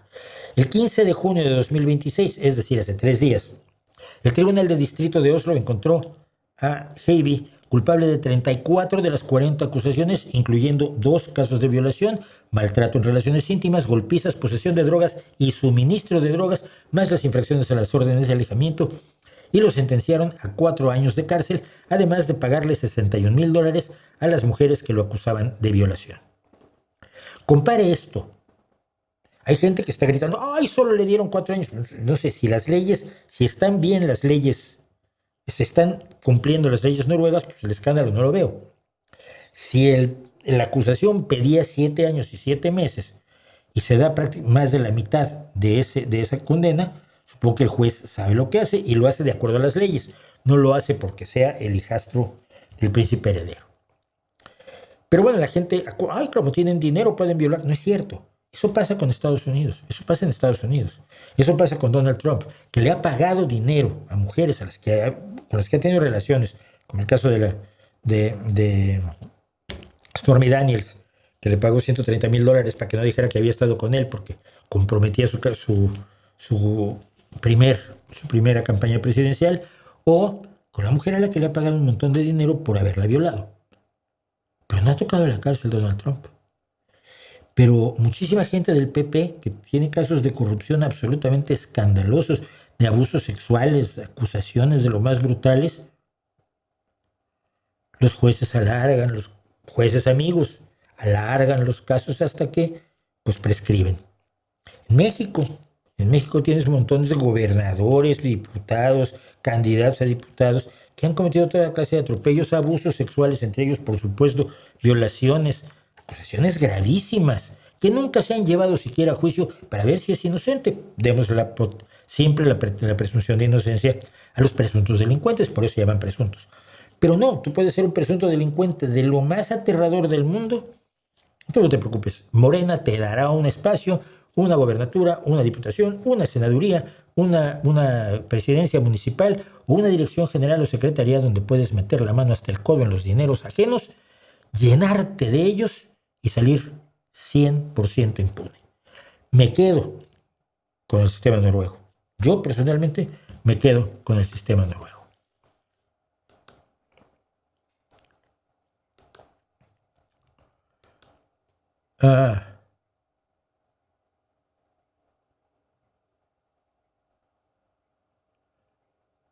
Dice, debate, todos pongamos una lana para que se dé ese debate. Diego y el próximo, supongo que dirá Diego y el próximo. No, mira, yo no debato con nadie. ¿Por qué? Porque los debates son concursos de debate, no son concursos de ideas. Precisamente un compañero, por cierto, del Partido Socialista, se dedica a hacer las ligas de debate aquí en Asturias. Acaba de hacer la final hace un par de semanas. Y entonces tienes equipos de chicos que estudian cómo debatir, que aprenden las reglas del debate, porque los debates tienen reglas, no es una discusión a lo loco entre dos, ya lo he dicho muchas veces. Y entonces, a ti te dan un tema, vas a defender la cacería. Oiga, es que yo no estoy de acuerdo con la cacería, por un pito. Tú vas a defender la cacería, tú tienes que debatir defendiendo la cacería. Y los otros van a defender, por supuesto, la prohibición de la cacería. Y la pregunta del debate es, ¿se debe prohibir la cacería, sí o no? El jurado y la gente escucha los planteamientos de los debatientes, uno presenta su idea, otro presenta la idea, réplica, contra réplica, fin. Y votan. Y el que tiene más votos es el que debatió mejor, no el que tiene razón. Cuando ustedes dicen debate, quieren decir una discusión que no va a servir absolutamente para nada. Las ideas se confrontan en el terreno de las ideas, no en el terreno de la simpatía, ni de los fans, ni de discusiones. ¿Qué tal que soy malísimo debatiendo? No lo sabes. Igual me quedo sin palabras y no sé expresar mis ideas. Puede ser. Y eso me haría perder, aunque tuviera razón. No va a haber tal.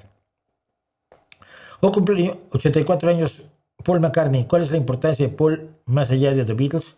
Más allá de The Beatles, es uno de los compositores más importantes del siglo XX, ¿no? Es así de sencillo. Es toda una influencia cultural. Es que más allá de The Beatles no existe. Paul McCartney es un Beatle. Lo va a ser siempre.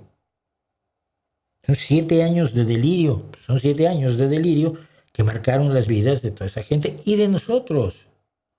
Entonces, cuando yo veo a Paul McCartney, no lo veo. Lo veo en conciertos o en lugares a los que va a cantar. Y no, lo que canta es Hey Jude y Let It Be.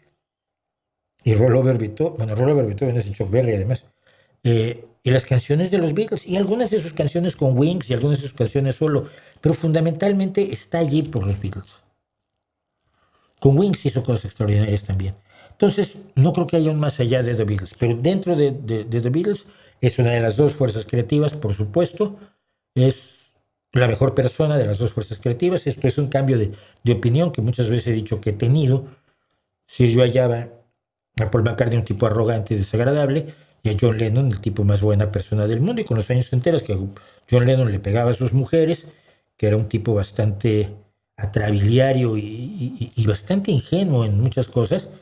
Fue por lo cual le vieron la cara, Klein les vio la cara, convirtiéndose en su representante, un verdadero gángster. Y Paul McCartney fue el que y además John Lennon abandonó a uno de sus hijos cosa que a su primer hijo, cosa que no es perdonable a mis ojos. Los hijos van primero. Y el que cuidó del hijo y el que se encargó incluso de pagarle cosas al hijo, porque John Lennon no daba dinero, fue Paul McCartney. Entonces, con los años, acabé descubriendo que Paul McCartney era mejor persona que John Lennon, por ejemplo, ¿no? Entonces, aparte de eso, escribió todo. Inventó el metal con Helter Skelter, hizo baladas extraordinarias, hizo música country.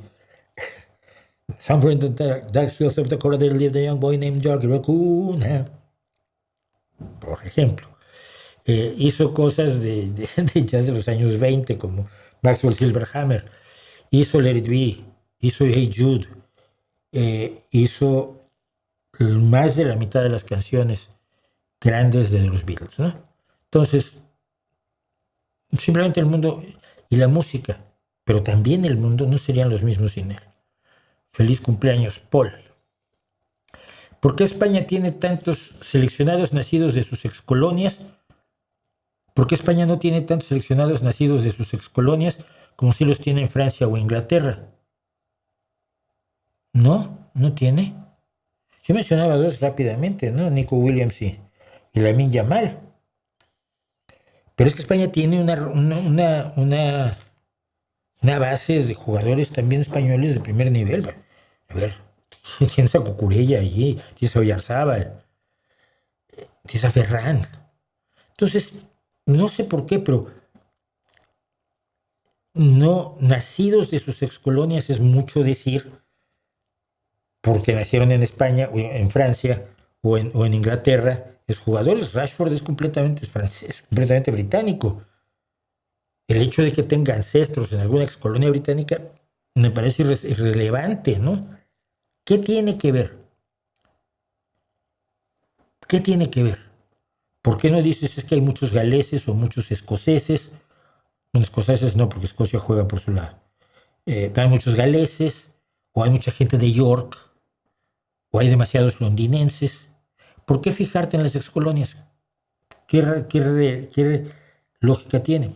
Y otra cosa, las excolonias francesas y británicas son relativamente recientes.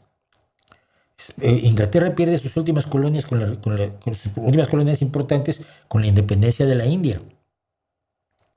Francia la pierde con la independencia de Argelia, que ocurre en los años 60. Mientras que las colonias, España las pierde fundamentalmente en la primera parte del siglo XIX, a principios del siglo XX, al perder Cuba. Entonces, Cuba y Puerto Rico, no me acuerdo, pero Cuba es fundamentalmente, ¿no? Y entonces también es que hay mucha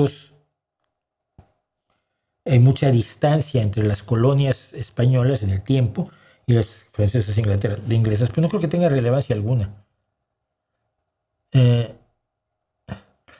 ¿Consideras que Kylian Mbappé está al nivel de Pelé cuando era joven? No, ni de broma. No, a ver, Kylian Mbappé es un gran jugador, no lo dudo para nada, pero seamos serios. Pelé era un monstruo. Lo único comparable a Pelé es Messi, Cristiano Ronaldo si quieres, Maradona si quieres, estos no los soporto yo, pero bueno. Johan Cruyff. Son los jugadores que más o menos están en la misma liga. Mbappé no está en esa liga, como no lo están muchos grandes jugadores de hoy en día, ¿no? Entonces, nada. ¿Ya analizaste la letra de My Sweet Lord de George Harrison? No, pero es una posibilidad. Tengo más de 50 ya que me han sugerido, o sea que no crees que lo voy a hacer la semana próxima. ¿Qué opinión le merece Alfredo Jalife? La más baja imaginable. Cojo, lo conocí. Un amigo mío me hacía llevarlo a los programas de radio. Hablé mucho con él. Cuando hacíamos el programa muy interesante, que lo hicimos casi 2 años. Sé la clase de persona que es. ¿Qué caminos de prosperidad le ve a México como alternativa para resolver? ¿Qué pasos debería tomar el gobierno? Combatir la delincuencia, recuperar el país y establecer programas sociales de izquierda. No es nada muy difícil. Sugerencia, Losing My Religion. Dale. También es muy buena esa, fíjate. A ver, porque ustedes me proponen un montón de cosas, pero yo hago lo que yo quiero. Esto lo tenemos claro, ¿verdad? Bueno. A ver.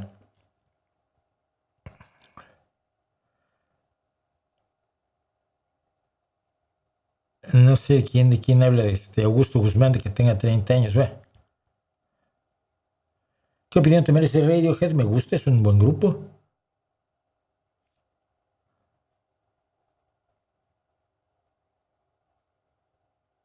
El que podamos detectar cuando otros nos ven parece ser un rasgo evolutivo. No, no podemos detectar.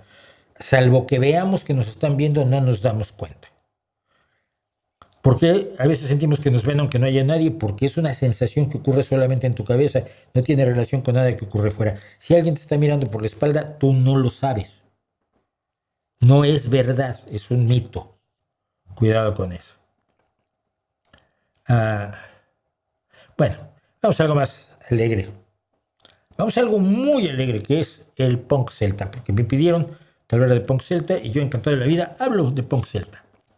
El punk celta, decíamos, comenzó efectivamente con The Pogues. The Pogues era un grupo que hacía punk, pero hacía música tradicional irlandesa con la instrumentación que ustedes están viendo. Curiosamente, de izquierda a derecha tenemos el silbato de latón, bien. El contrabajo, bien. La batería, la guitarra acústica, el bodrán, sobre el que está apoyado McGowan, que nunca tocó el bodrán. McGowan no tocaba ni la puerta. El que está a la derecha, desde nuestro punto de vista, de McGowan, tiene un buzuki. Un buzuki griego que no sé cómo se convirtió en parte de la música irlandesa, pero ahí está.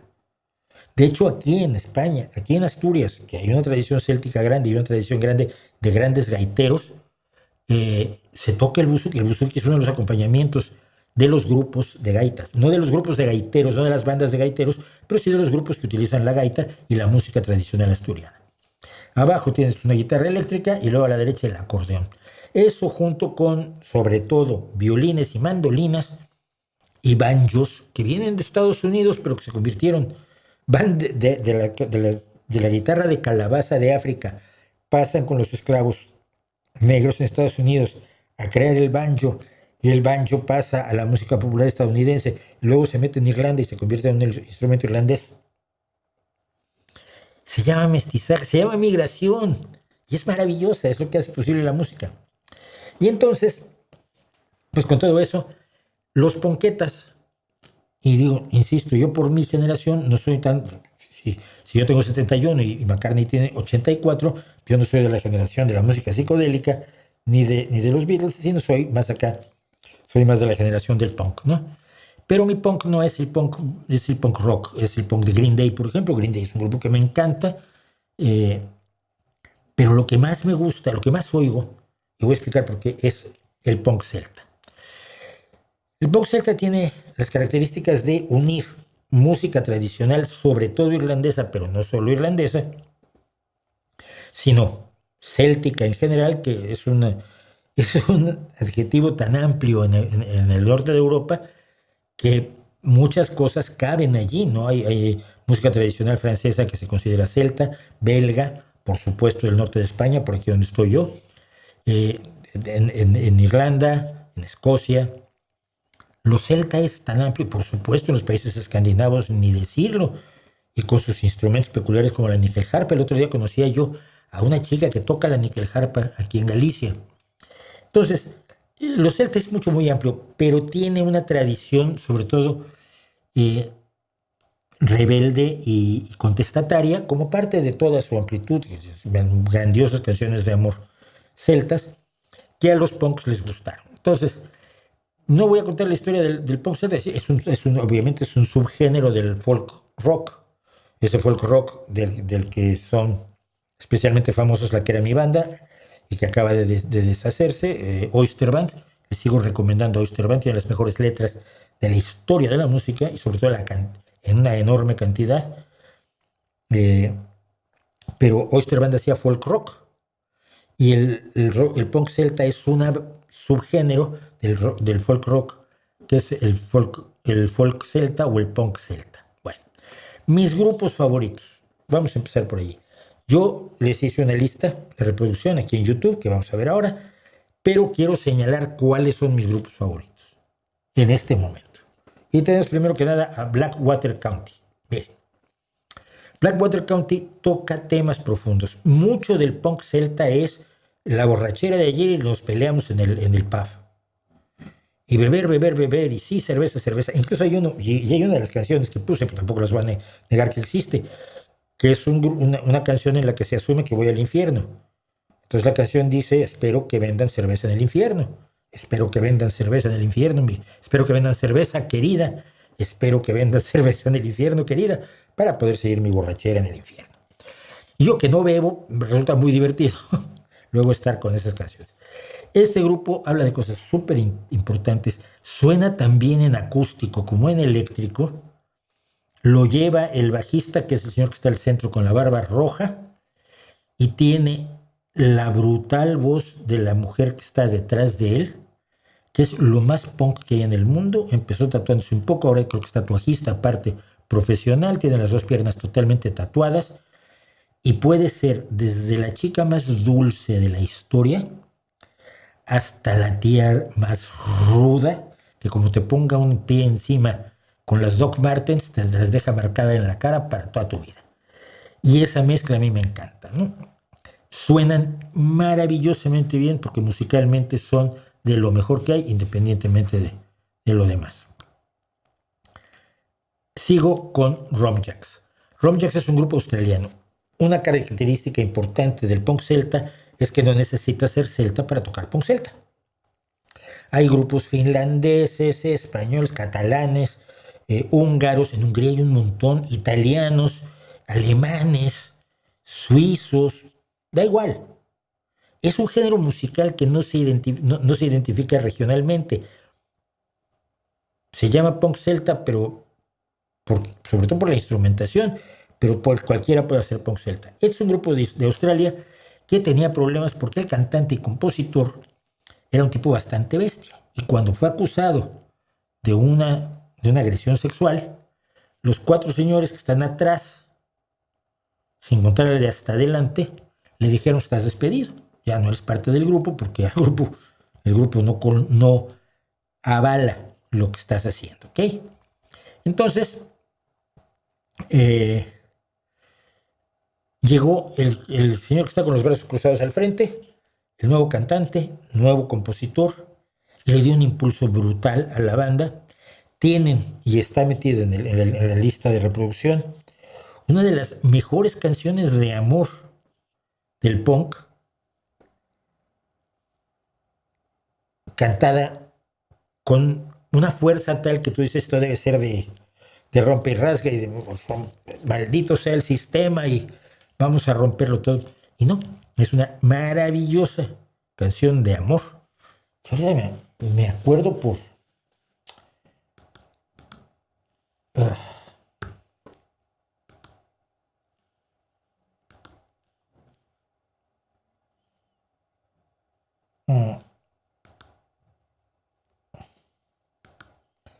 Ahora les digo.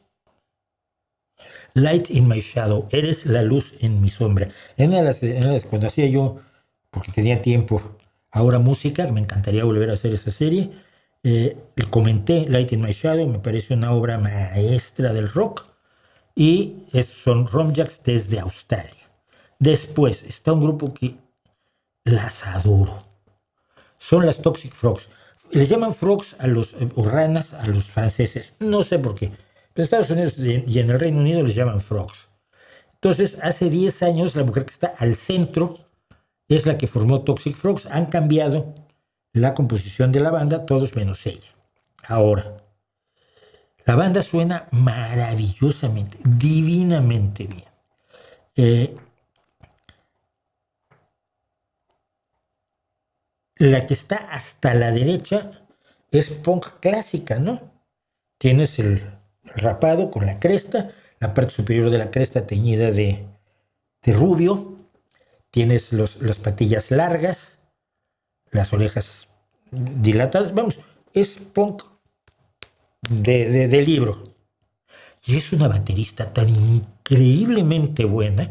Está ahí solos de ella en YouTube, que verdaderamente vale la pena. Yo puse aquí 2 vídeos de ellas, una en vivo y otra la canción que hicieron por los 10 años. Finalmente las Toxic Frogs han logrado estar allí 10 largos años. En total, miren, estas son las bandas que tengo en la lista de reproducción que les voy a pasar. Bastard Bearded Irishman de Pittsburgh, los Dropkick Murphys de Boston. En realidad solo el cantante ha sido el constante en Dropkick Murphys, pero actualmente Ben Casey, y actualmente anda con Bruce Springsteen oponiéndose a Donald Trump de una manera extraordinaria. Fiddler's Green, una gran banda alemana, Filthy Thieving Bastards de San Francisco, Flatfoot 56 de Chicago, Flogging Molly, que está hecha en Los Ángeles, pero fue creada por su líder es irlandés, y es lo más irlandés del mundo, es un rubiazo irlandés, que va a estar muy enfermo, y por cierto, ando al tanto más o menos de lo que pasa en este mundo, y que tiene una de las mejores canciones del mundo, que se llama Si alguna vez salgo de este mundo vivo, que dices, ya sabemos que no, pero bueno. Mr. Irish Bastard de Alemania son los de Espero que vendan cerveza en el infierno.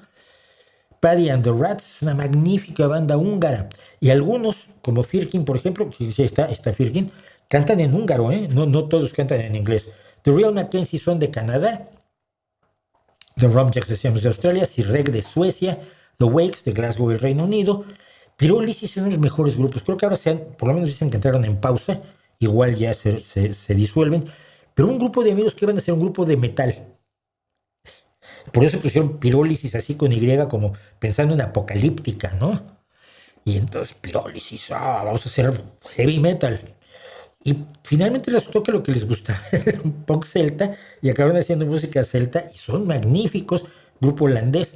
La violinista, por cierto, también es potentísima. Por alguna extraña causa, en muchos de estas bandas hay una violinista. Hay incluso bandas en las que la mayoría son mujeres, pero en casi todas hay por lo menos una violinista. ¿Cómo se llama? En Flogging Molly, además, la violinista es la esposa del cantante. ¿Cuál era el otro? The O'Reillys and the Paddy Hats tiene una magnífica violinista, pero a veces pasa eso, está todo el grupo y hay la violinista es mujer, la mayoría de los casos, o en numerosos casos, por no decir la mayoría. Decíamos, Pirólisis de Holanda, Firkin de Hungría, que ellos cantan en húngaro, The O'Reillys and the Paddy Hats de Alemania, que sus temas políticos son magníficos, Blackwater County, que ya decía yo, Blackbeard's Tea Party de York del Reino Unido, que hacen mucho más canciones tradicionales, pero adaptadas musicalmente a una onda más punk. Blackbird's Tea Party, decía yo, Clover Hearts, que son una banda italiana, pero cuyo líder es irlandés, y por supuesto las gloriosas Toxic Frogs de Francia, que también, así como tienen canciones de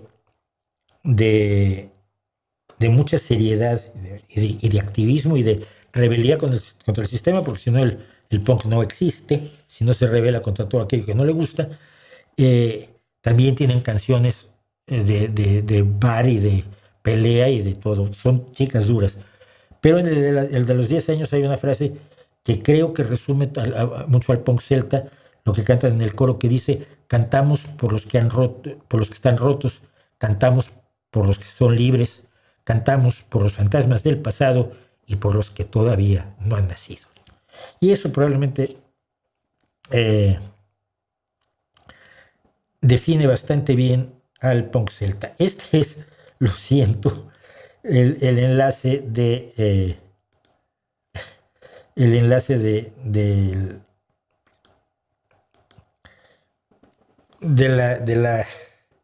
la lista de reproducción. No hagan caso.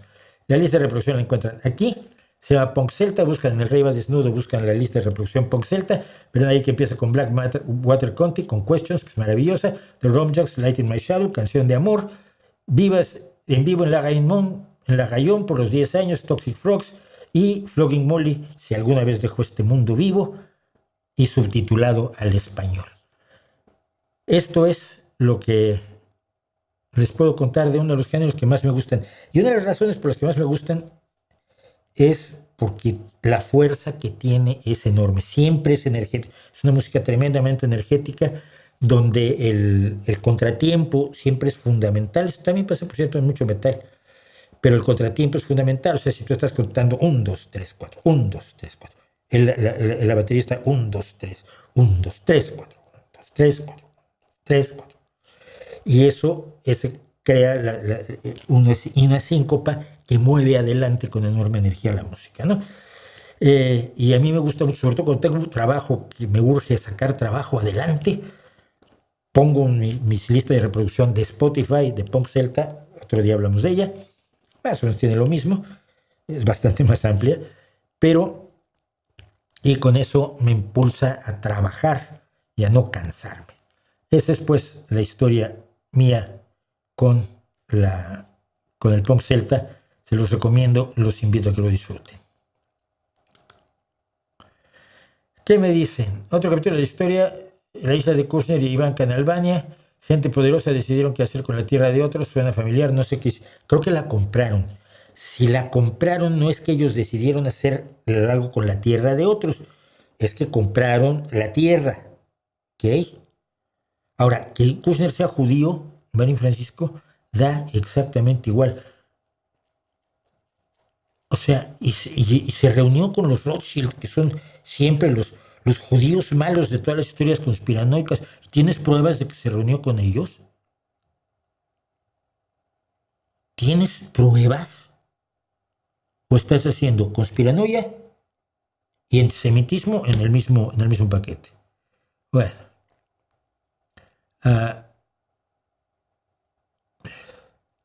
Gracias a Toro E1Y por el superchat. ¿Qué clase de persona es Jalife? Mala persona. ¿Quién fue el mejor pianista del rock? ¿Elton John, Freddie Mercury, Ray Charles, Billy Joel o John Lord?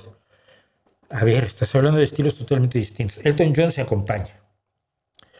Freddie Mercury, aparte toca la guitarra, toca la armónica y fundamentalmente era un cantante. Ray Charles no hacía rock exactamente, él viene del rhythm and blues y hace mucho jazz, magnífico.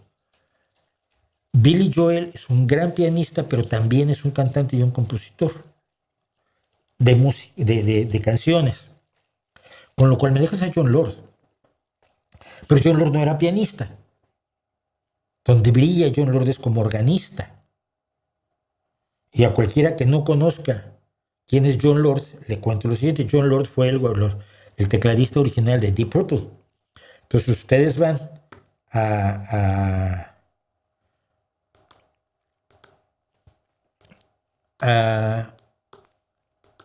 aquí a los internetes y buscan esta canción.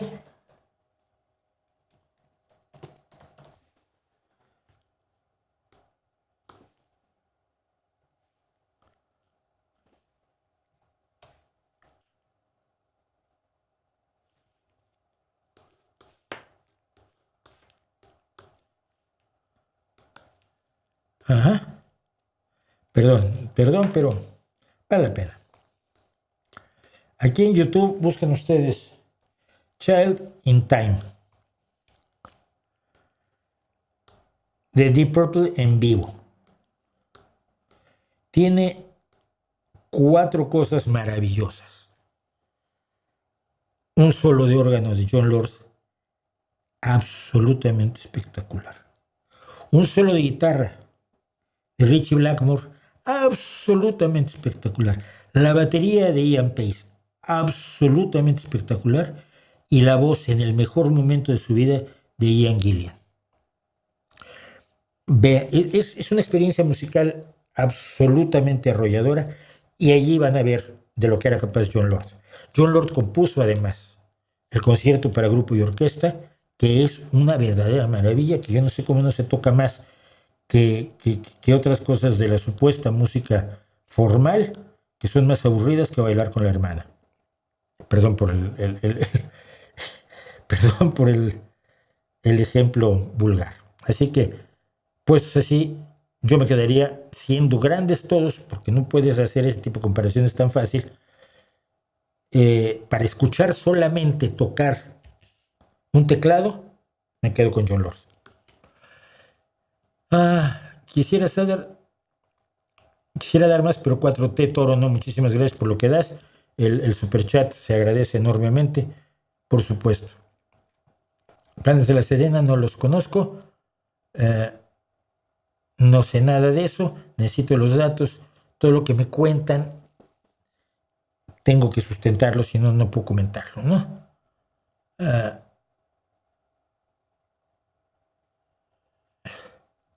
¿Qué piensa del programa El Chiringuito? Que no lo conozco, no tengo idea. ¿Sabe dónde surgieron los instrumentos de cuerdas? No, pues los primeros registros de instrumentos de cuerda los tenemos en Babilonia, ¿no? O sea, en la antigua Mesopotamia. Ahí tenemos las primeras liras, así que supongo que de allí. Es muy difícil saberlo.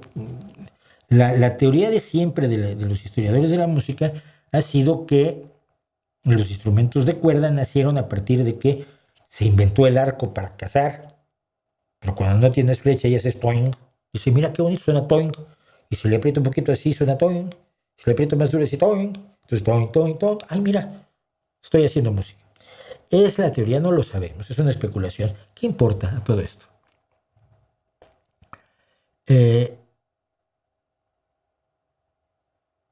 Esa gente que te pidió hablar sobre punk celta está aquí con nosotros. Chistosito. Sí está. En tu opinión, ¿cuál fue la mejor década musical? ¿Los 60, 70, 80, 90? No, ninguna. No se puede. No son la valoración de lo mejor y lo peor siempre es personal. ¿Sí? Puedes valorar, por ejemplo, la enorme producción que hubo en los años 70 y 80. Cuando en un solo año salen 20 discos memorables, cosa que hoy no está pasando, podrías decir que era mejor.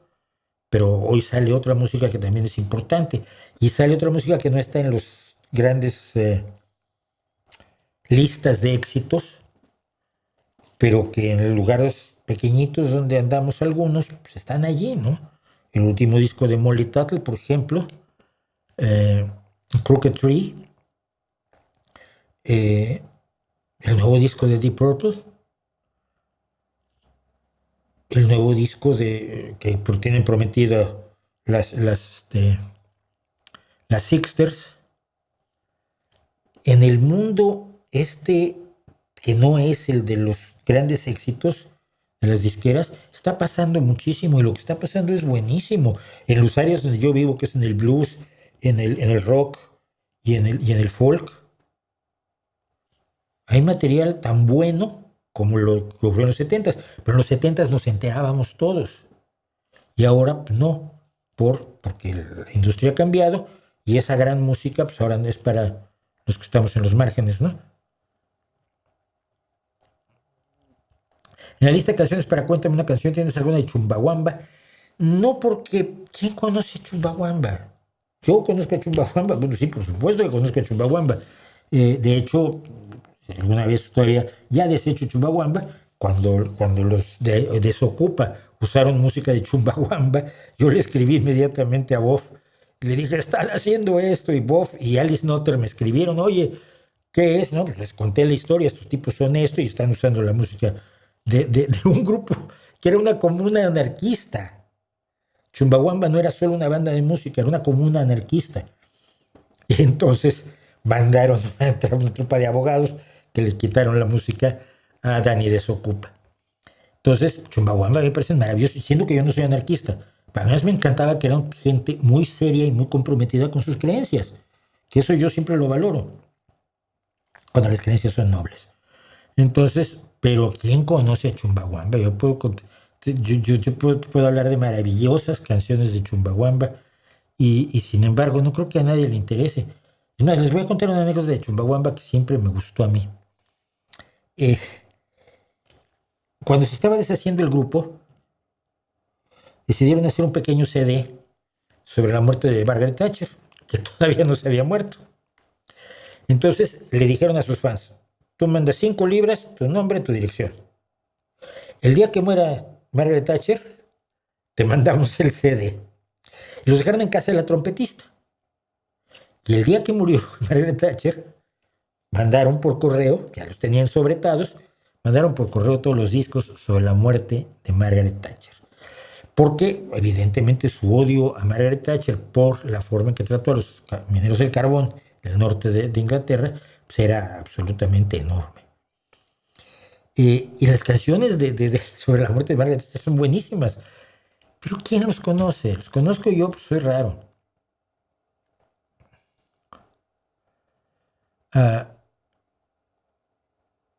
Bueno, vamos a hacer una cosa.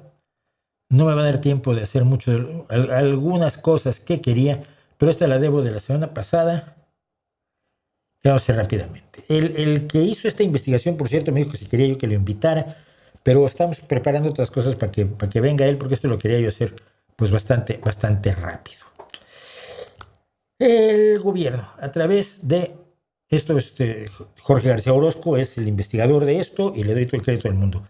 El gobierno entregó un contrato para el diseño de un automóvil eléctrico a una empresa llamada Rocketel por 5 millones de pesotes. Una empresa de telefonía. Sí, Rocketel es una empresa de telefonía. Y dijo que tenía su sede en una casita en Mérida, en Yucatán, que creo que es esta la casita. Sí. Esto es el centro de pruebas de una empresa que ha desarrollado un automóvil eléctrico 100% mexicano con el nombre de Olinia, una especie de distorsión bastante repugnante de Olin, que significa movimiento. Hay una pintora mexicana famosa llamada Nahui Olin, precisamente Olin. Pero bueno, Olinia, no sé cuál sea la lógica de eso, es el automóvil diseñado en este centro de pruebas de alta tecnología que está en Mérida. Ese contrato se dio el 14 de abril de 2025 con un número de oficio bien determinado.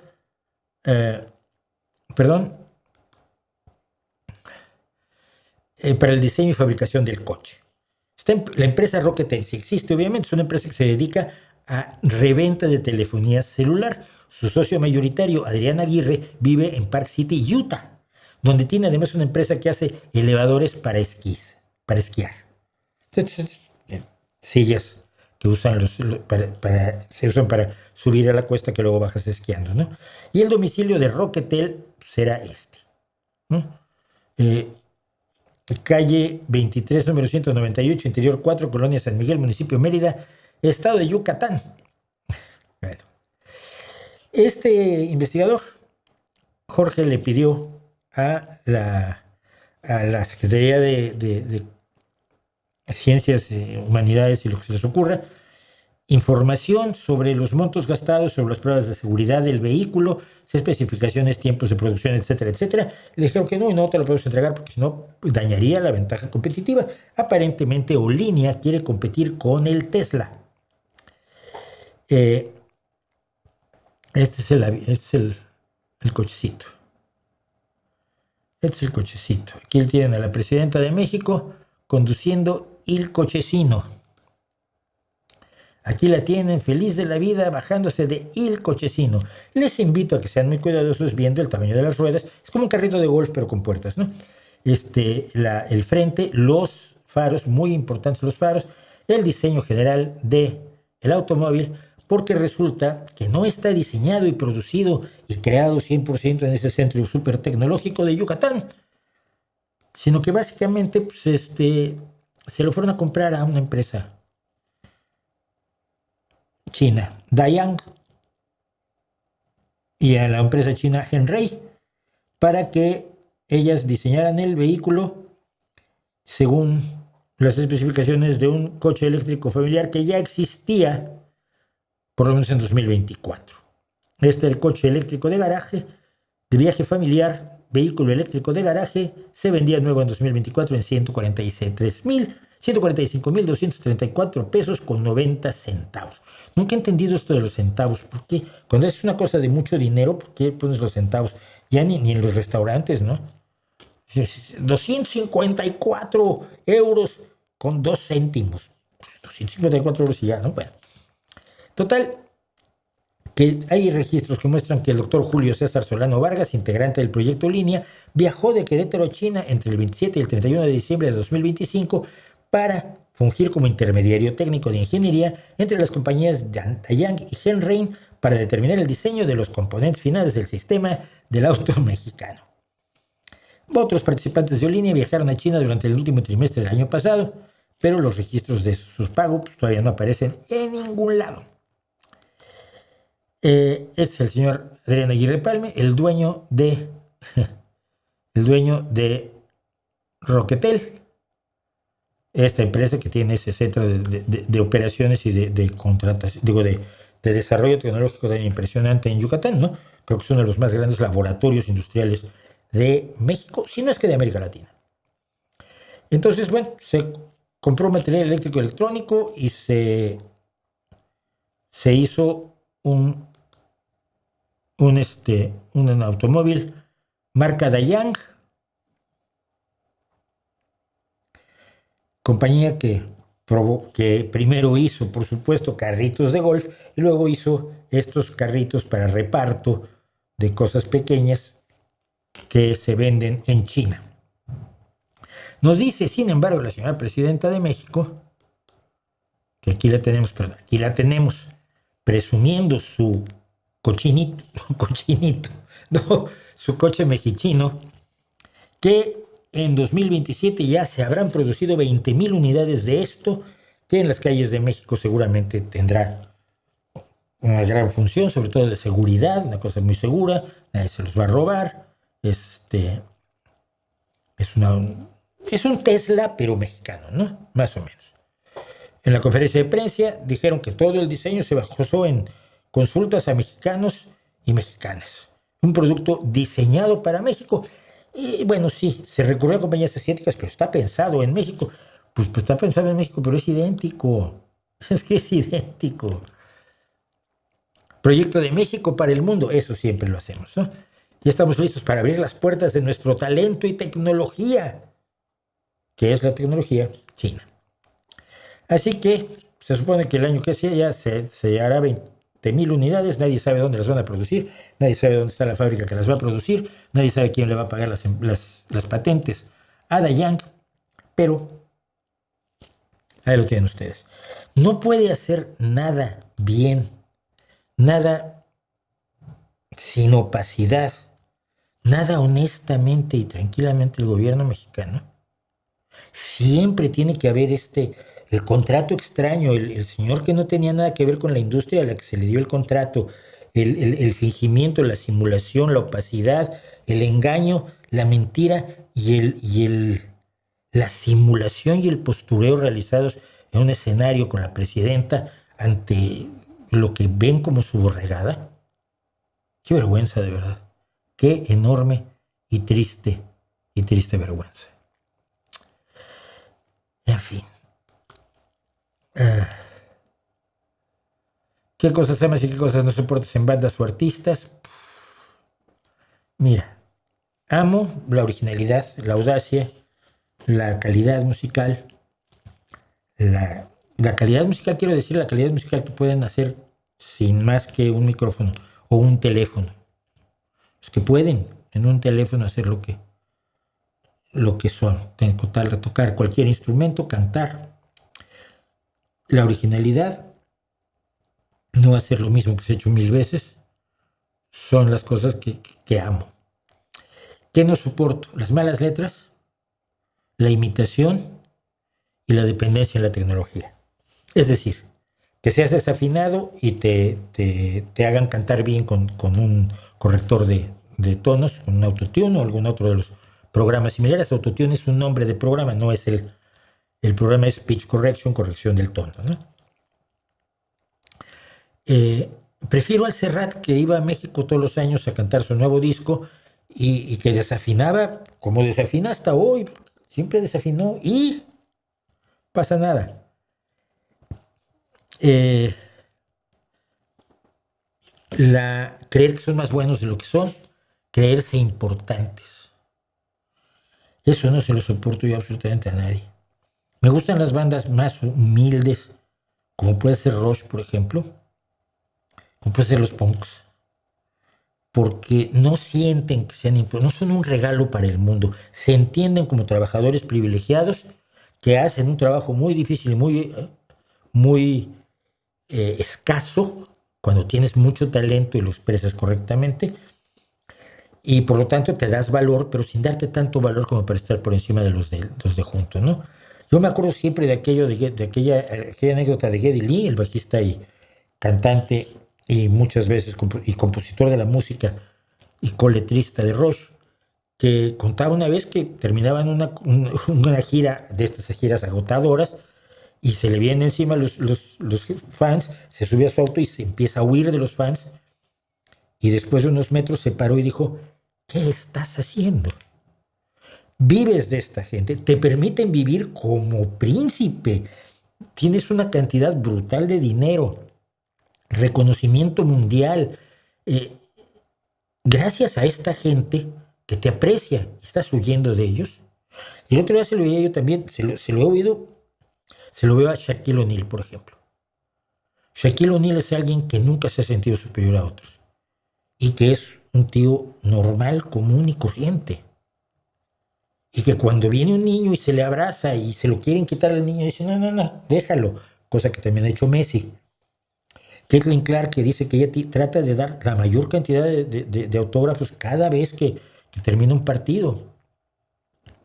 Es gente que son ricos, que son famosos, que son poderosos, pero que no asumen que eso sea lo esencial. Eso a un artista no se lo soporto, fíjate. Dame antes a Dolly Parton que a Lady Gaga. Portadas de álbumes que le parezcan más impresionantes o reseñables: Rumors de Fleetwood Mac, Bat Out of Hell. Bat Out of Hell es una gran portada. Sgt. Pepper's me parece una de las grandes portadas de la historia.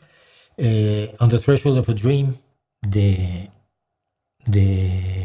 Moody Blues me parece una de las mejores. Songs from the Woods. No me acuerdo cómo se llama el disco que trae The Old Rocker de Jethro Tull, pero si no, Songs from the Woods de Jethro Tull me parece una gran portada. ¿Qué otras grandes portadas hay? El disco blanco de los Beatles me pareció una genialidad absoluta, después de grandes portadas.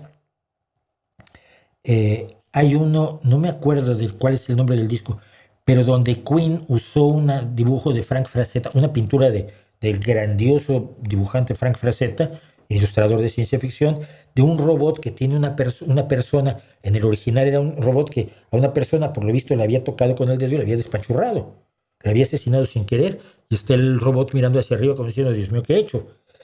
Y están los otros, lo sustituyeron a esa persona por uno de los de Queen, los otros tres están cayendo de manos del robot. Me parece siempre genial.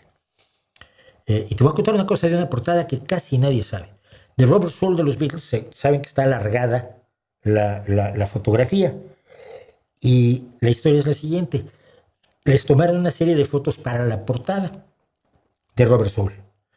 Y cuando les estaban el fotógrafo, como hacíamos entonces, cuando no teníamos pantallas ni mucho menos, sacó diapositivas y se las estaba proyectando sobre una cartulina.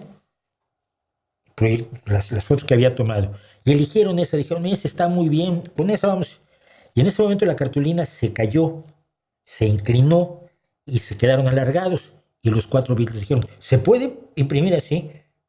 Y el fotógrafo dijo: sí, claro, solo inclino el papel en la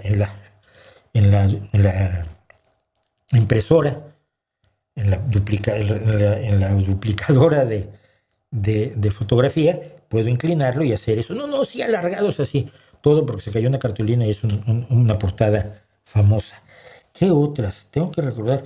Hay una de Electric Light Orchestra, me parece espectacular. Hotel California, que es una portada que parece lo contrario a lo que es el contenido de la canción. Hay muchos. ¿Estados Unidos permite el comercio de armas a México? No lo sé. Pero venderle armas al gobierno mexicano, ¿dónde quieres que compren sus armas el gobierno mexicano? Como no está vendiéndole armas a la gente en la calle, el gobierno de Estados Unidos ha autorizado que sus empresas le vendan al gobierno mexicano. ¿Qué tiene malo? ¿Qué tiene de particular? No entiendo por qué es raro.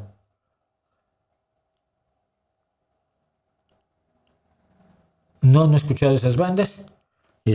Por supuesto que he apuntado que escuche yo esas dos bandas. Los mejores tecladistas se encuentran en el prog metal y el power metal. No lo sé porque no oigo ni prog metal ni power metal, o sea que no lo sé. El requinto de guitarra lo inventaron los Panchos, no creo, los Tres Calaveras ya lo hacían, ¿no? Bueno, me voy a tener que saltar lo de la guerra, que me parece rarísimo que Estados Unidos haya perdido una guerra, pero quiero contarles esta canción, y la canción de hoy es The Wind of Change, porque hay mucho detrás de ella. Scorpions, que es este grupo, es un grupo de rock alemán.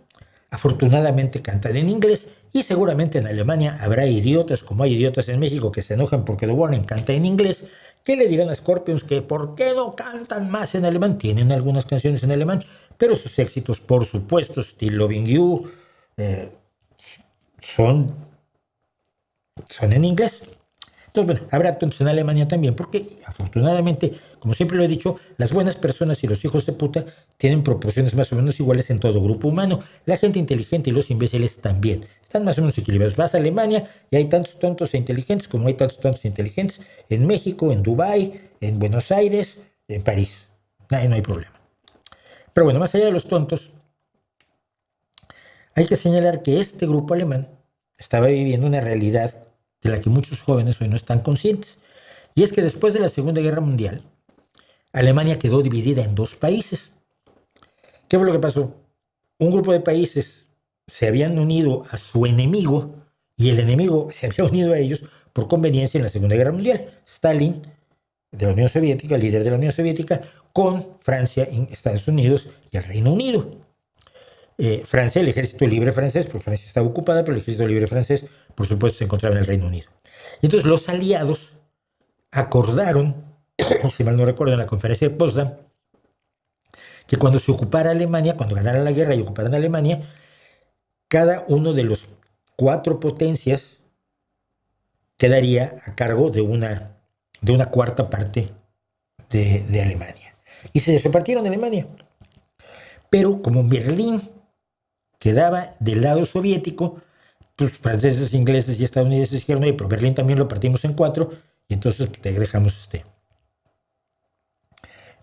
un Berlín, cada potencia ocupante tiene una cacho de Berlín. Lo que ocurrió fue que al final se liberó la Alemania occidental, los tres trozos de Alemania que estaban ocupados por Francia, el Reino Unido y Estados Unidos, y los tres trozos de Berlín que estaban ocupados por esos tres países. Fue entonces cuando, para evitar el intercambio, la Unión Soviética y el gobierno de Alemania creó el muro de Berlín, que muchos creen que encerraba a los berlineses de la Alemania comunista. No, encerraba a los de la Alemania no comunista, Alemania demócrata.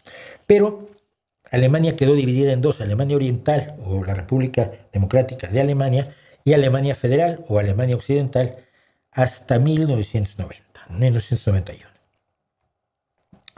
Cuando se cae la Unión Soviética, evidentemente se produce la reunificación alemana con una cantidad enorme de problemas, como es lógico. Porque era gente que venía de dos sistemas totalmente distintos. ¿Y qué tiene que ver con esto? Bueno, esto tiene que ver sobre todo con este señor Klaus Meiner, que es el cantante y letrista de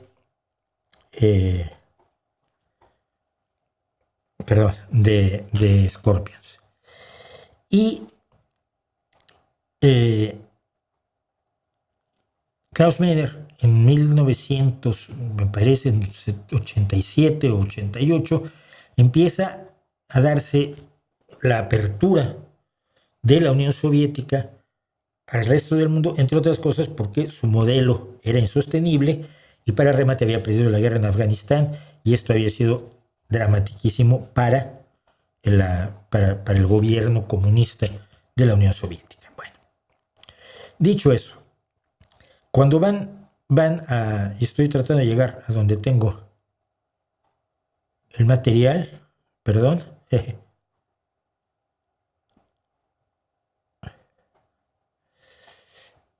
En 1989, los Scorpions dio un concierto en Moscú y vio que estaban empezando a cambiar las cosas, que estaba empezando a caer ese régimen comunista que había dividido al mundo en dos, queramos o no.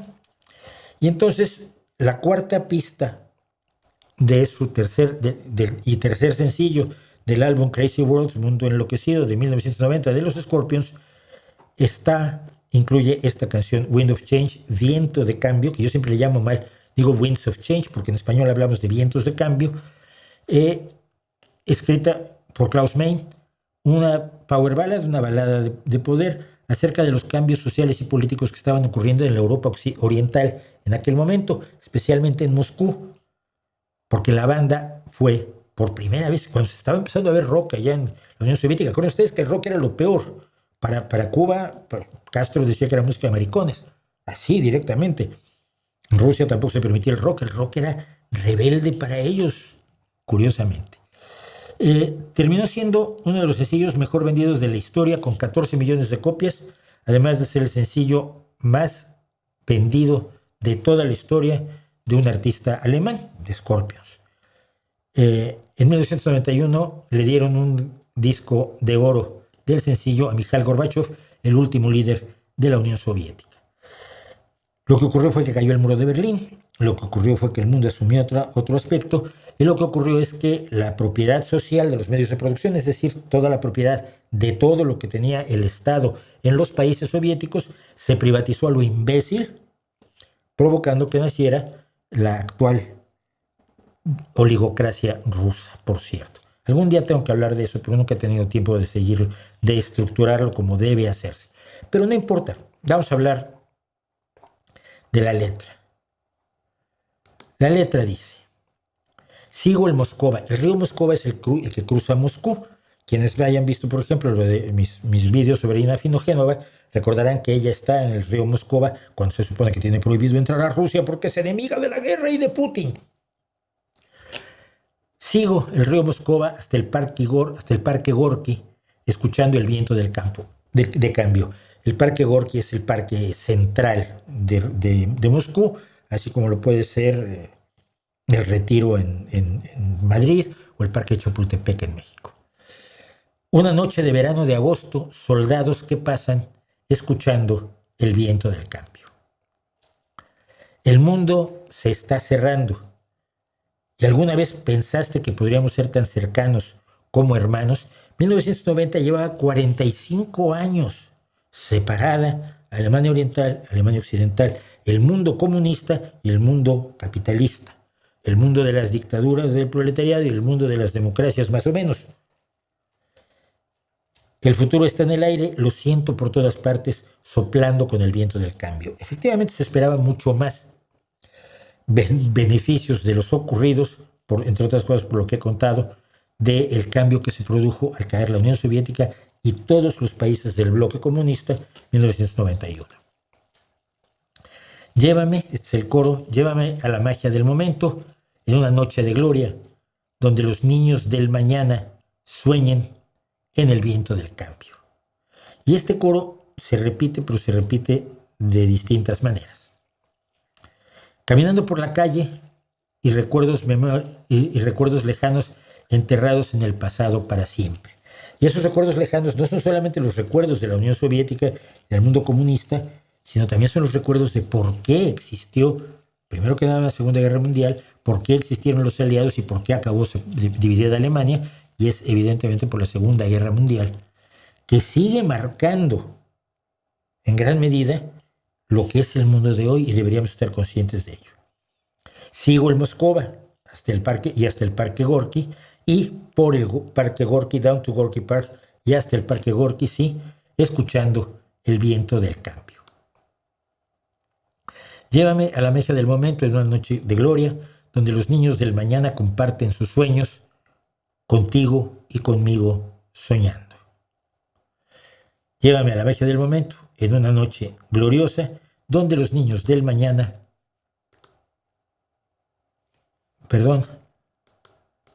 sueñan en el viento del cambio.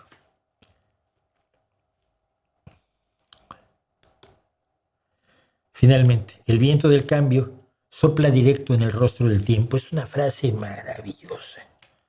Como un viento de tormenta que hará sonar la campana de la libertad. Para la paz mental, deja que tu balalaika, instrumento clásico ruso, cante lo que mi guitarra quiere decir. Y con esto trataba pues de equilibrar o de unir la música, el gran instrumento de cuerdas eslavo con el instrumento de cuerdas occidental, nacido por cierto en España, que es la guitarra, ¿no? La importancia de esta canción es enorme. El día que cayó el muro de Berlín, estuvieron allí cantándola Scorpions. Y creo que habla mucho de la relevancia que la música tiene en nuestra vida cotidiana.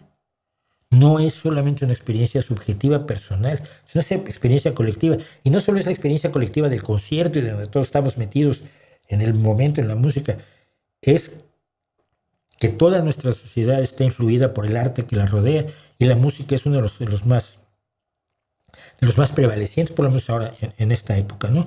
Yo tuve la oportunidad de escuchar a Scorpions hace como un año. Estuvieron aquí en Gijón, y yo estaba muy a gusto escuchando todo lo que fuera, pero yo quería oír con Klaus Meine, que sigue siendo el vocalista de la banda. Se hizo en el 65, vayan ustedes calculando la edad que tenemos algunos. La banda es del 65. Escuchar a Klaus Meine cantando Viento del Cambio, El Viento del Cambio, The Wind of Change, probablemente la más famosa y más exitosa power ballad de toda la historia del metal. Y ya no me va a dar tiempo de muchísimo más, pero ¿qué me dicen? Raúl Shaw Moreno es conocido en México, no lo sé, díganle ustedes los mexicanos, yo vivo en España. Ya quiero mi línea para ir a 50 kilómetros por el segundo piso del anillo periférico y de subida, dice Gelvita Menino. Va a ser muy bonito. Olin es Olin, pero con A de niña futbolista. No seas malvado tú. Jesús Maestro acaba de decir que la fantasía no es literatura. ¿Y a mí qué me importa? Ustedes, no sé por qué es esto. A lo mejor me lo pueden explicar ustedes. Yo sé que es un señor que hace crítica literaria, que es profesor de literatura, creo. Pero es un señor que habla de filosofía y me dice, no, es que Jesús Maestro ha dicho. O sea, la relevancia de lo que uno dice se basa en los datos que uno utiliza. No en que uno sea famoso o no. Pero me dicen, Jesús Maestro acaba de decir que la fantasía no es literatura. Pues vale. Yo con tontos así vengo discutiendo desde que empecé a escribir desde que empecé a leer ciencia ficción. Y esto fue a los 12 años, o sea que llevo 11 años. O sea que llevo 60 peleando con esta gente. Está bien, ya no quiero pelear con ellos. ¿Te parece que las crónicas marcianas no es arte? No es literatura, fantástico. El Señor de los Anillos es literatura, fantástico. Edgar Allan Poe no es un escritor de literatura, sensacional. Luciano de Samosata, Cyrano de Bergerac, Kepler, no escriben literatura, muy bien. Amado Nervo no escribe literatura, le encantado de la vida. Parece que Amado Nervo escribe aquel famoso ¿quién será en un futuro no lejano el Cristóbal Colón de algún planeta? ¿Quién logrará con máquina potente sondear el océano del éter y llegar allá donde llegaron solamente los osados ensueños del poeta? El gran poema de ciencia ficción de Amado Nervo, creo que es de 1914 o 24. No es literatura, pues no lo es para ti. Nos importa un pito lo que opinas tú. Esa es la única respuesta razonable que merece esta gente. ¿Por qué le dan importancia? ¿Qué elemento objetivo, sólido, hace que digas, Jesús Maestro, hay que hacerle caso? Mira, no por hacerle comparación, pero puedes decir, oye, mira, hay que hacerle caso a Mauricio porque habla con datos, va, busca los datos, se interesa, trata de ser equilibrado y luego nos trae los datos y los dice aquí en un streaming. Y pues eso está bien. Pero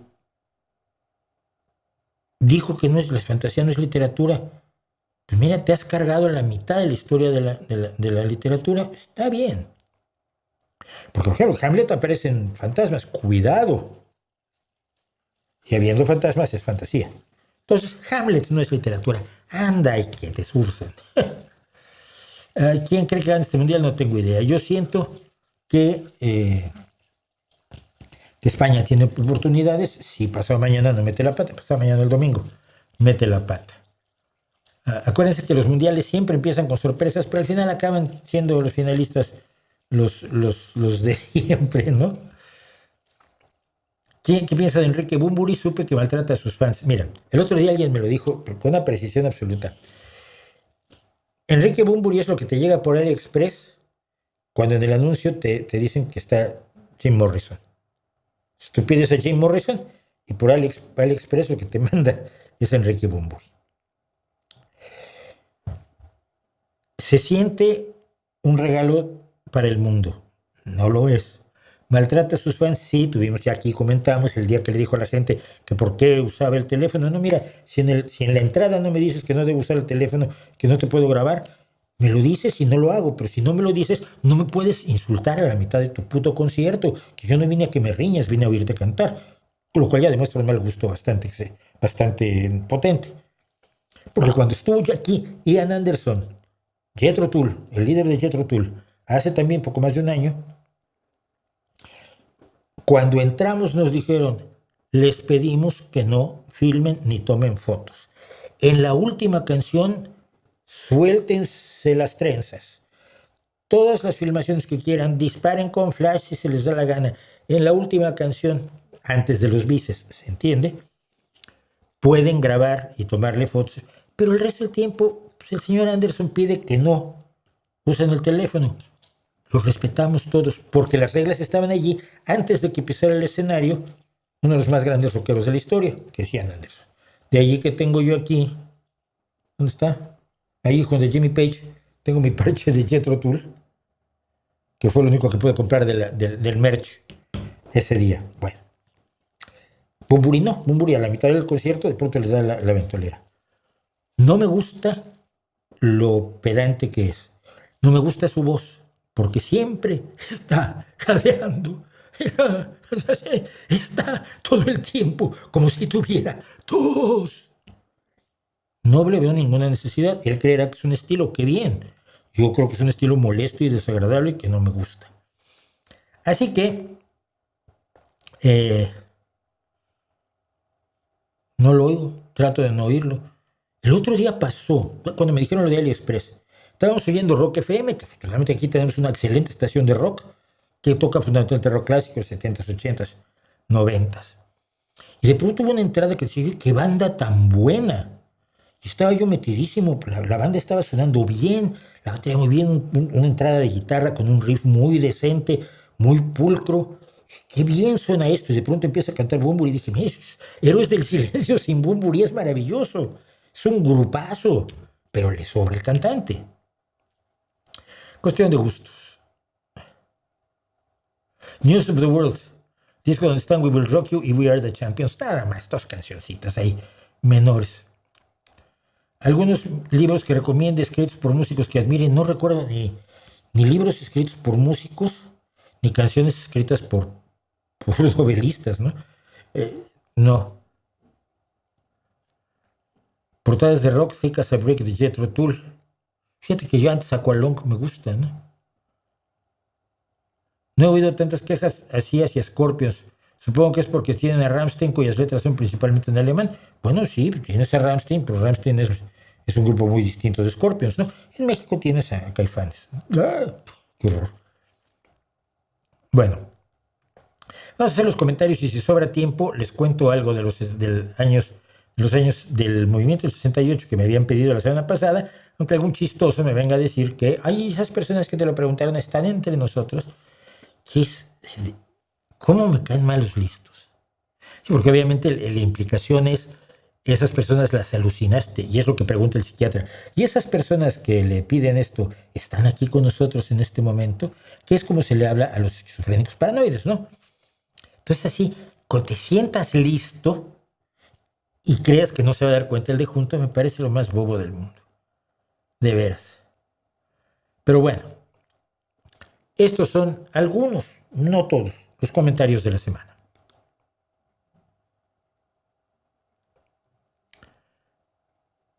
Y ya no puse la entrada. Bueno, la pongo después. Vamos a entrar con esto. Dice así. Paco Neira comienza diciendo: la mayoría de los países de la ONU son dictaduras despiadadas. Yo me asusté. Fui corriendo a las listas de dictaduras que hay en distintas organizaciones del mundo, defensoras de la democracia y enemigas de las dictaduras, pues hacen sus listas, ¿no? ¿Cuántas dictaduras hay ahorita en el mundo? Y entonces encontré en distintas listas entre 60 y 70 dictaduras en el mundo hoy. Y mi pregunta es, ¿en serio? ¿60, 70 dictaduras de 193 países son la mayoría? ¿Quién te enseñó matemáticas? ¿Donald Trump y sus 600% de descuento? 70 dictaduras son el 36,27% y eso no es una mayoría. Luego ya se fue por otro lado. Ay, pues un tercio si te parece poco. No tiene nada que ver que me parezca poco o no. Lo que tiene que ver es que dijiste una mentira y no tienes la decencia para poner a uno, para reconocerlo y decir, vale, exageré, perdón. Hay dos cosas que no decimos lo suficiente, que no nos enseñan a decir. No sé y perdón, me equivoqué. Daniel Palacio además tuvo un problema.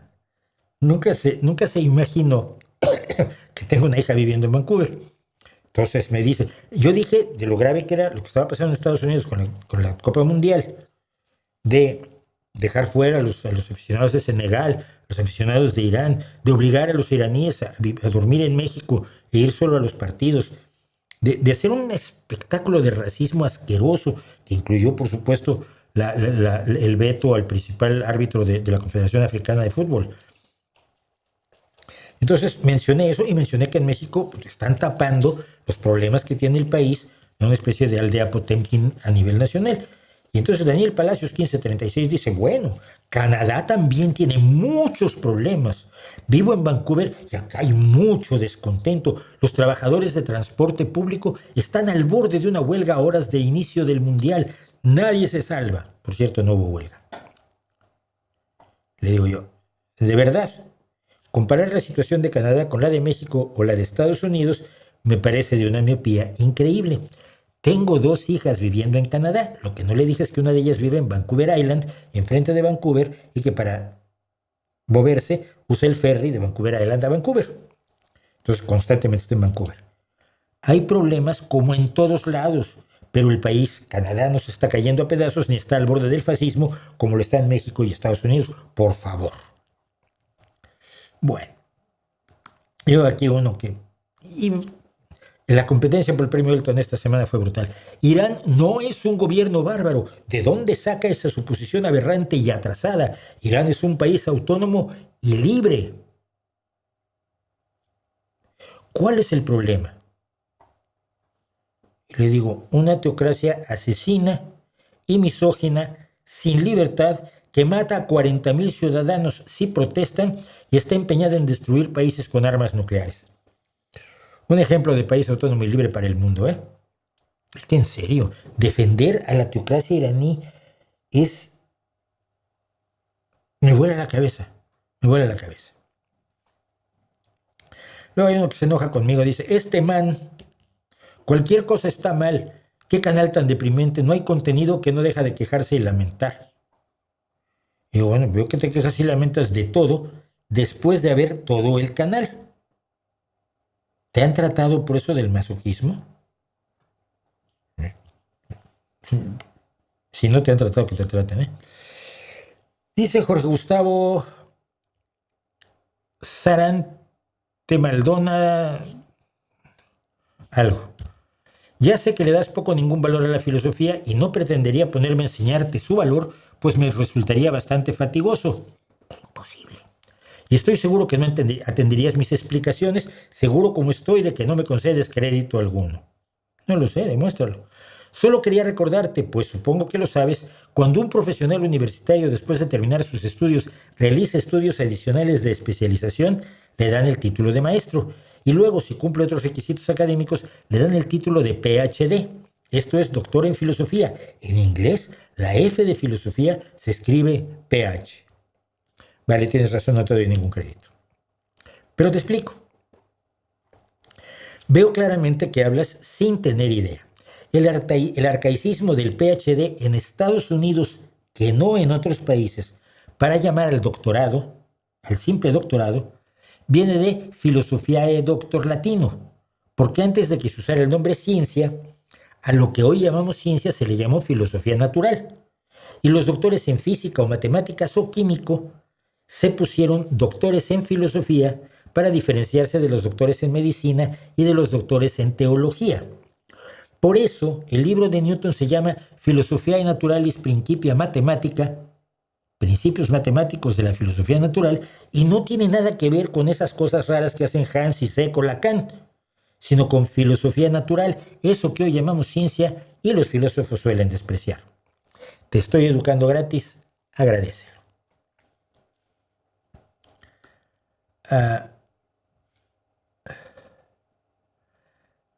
Yo estudié Rumberito y 8NT. Yo estudié sociología y matemáticas, y en sociología no se usan matemáticas avanzadas. Y esto sí me dejó a mí como, ¿really, Willy? ¿En serio? No sé dónde estudiaste sociología, ¿eh? Pero si no usas teoría de grafos y álgebra lineal para el análisis de las redes sociales, si no desarrollas ecuaciones diferenciales formales para traducir los conceptos teóricos en datos predictivos, si no usas simulaciones computacionales y procesos estocásticos para ver cómo las interacciones entre individuos dan como resultado patrones sociales a nivel macro, y si además no aplicas el cálculo para analizar distribuciones estadísticas como las tasas de mortalidad, la fertilidad y las migraciones, igual es que estudiaste en una autoescuela o en la Universidad de Trump. La sociología sí está usando matemáticas avanzadas. Rumberito, da tu nombre y tu carita, vamos a ver dónde estudiaste sociología y matemáticas, las dos. Gonzalo Pineda, 6523, hace 3 días. No, eso. Tengo una pregunta no relacionada con filosofía, pero sí con historia de vida de un filósofo. Me interesa mucho saber qué piensa de la vida de Diógenes de Sinope. Ahí debe ser espero que sea el dictado. Que siempre me han parecido fascinantes sus aventuras. Y le digo, pienso que no sabemos casi nada de la vida de Diógenes de Sinope. Lo que sabemos es que nació en Sinope, hoy Turquía, alrededor del 412 antes de la era común, y vivió en Atenas y Corinto. Es la única información que tenemos. Lo demás son historias y mitos reunidos 700 años después, en un libro, concretamente, Vidas y opiniones de los filósofos ilustres, de Diógenes Laercio. 700 años después te está contando cómo fue la vida de Diógenes, y yo estoy seguro que más de la mitad es mito. Es lo más probable es que sea mito, por lo tanto me lo tomaría yo con calma. Sim Rodríguez 5750 dice sobre lo que dije de que Maná hizo playback. Maná, yo les digo Maná, porque todavía no hacíamos la banda, pero tocábamos en casa de una amiga. Cuando hacíamos fiestas, la banda tocábamos unos cuantos, ¿no? Y tengo un amigo queridísimo que vive, por cierto, ahora en Ecuador, y que solo cantaba una canción. Maná, la de los Muppets. Y entonces nosotros estábamos tocando, y entonces entraba él, de pronto se acercaba al micrófono y decía Maná. Y entonces ya nosotros hacíamos Maná, y ese era Maná. Y entonces cuando salió el grupo Maná, pues yo me acordé mucho de mi querido amigo. Y dice Sim Rodríguez, por los tiempos se complica conectar instrumentos. Las ceremonias de inauguración de los mundiales son sencillas a comparación de otros eventos como los Juegos Olímpicos. Y le digo, los tiempos. Los shows de medio tiempo del Super Bowl son mucho más complicados porque no tienes 1000 horas para dejar todo listo como lo tuvieron ellos en el escenario. Tuvieron 2 días, 5 días, 20 días si quieren para tener listo el escenario. Luego nomás se enchufan y se lo llevan. En los shows de medio tiempo del Super Bowl lo tienes que sacar todo en un momento. Y lo hacen. Prince, Springsteen y los Stones y luego me dijeron que Beyoncé también, exigieron tocar 100% en vivo. Así que si Maná Maná no lo exigió, es porque prefieren quedar bien engañando a su público. Adelante. Que su público se los agradezca. Me dice, es una de las cosas que suelen decir y por eso la meto. Ya me estoy tratando de no meter porque todos repiten lo mismo de filosofía y ya repetí las respuestas millones de veces. Dice Leonardo Miguel Torres García, 8927, ¿qué podría rescatarse de la filosofía? Yo solo encuentro rescatable el componente ético y estético. ¿En serio? Dime un solo dilema ético resuelto por la filosofía. Spoiler, no hay. Y dime qué debo aprender de la estética como para apreciar mejor, no sé, uno de mis cuadros favoritos, Los comedores de patatas, o la canción Hallelujah de Leonard Cohen. ¿Qué me puede enseñar la filosofía de esto? Aquí espero sentadito en mi rincón a que me digas. No me ha respondido. Ya hace 4 días. Luego dice TVC Puebla. Ya hay gente como el actor Tenoch Huerta que dicen que el mestizaje no existió. Si el mestizaje no existe, yo de pronto aquí me disuelvo en la nada. Desaparezco.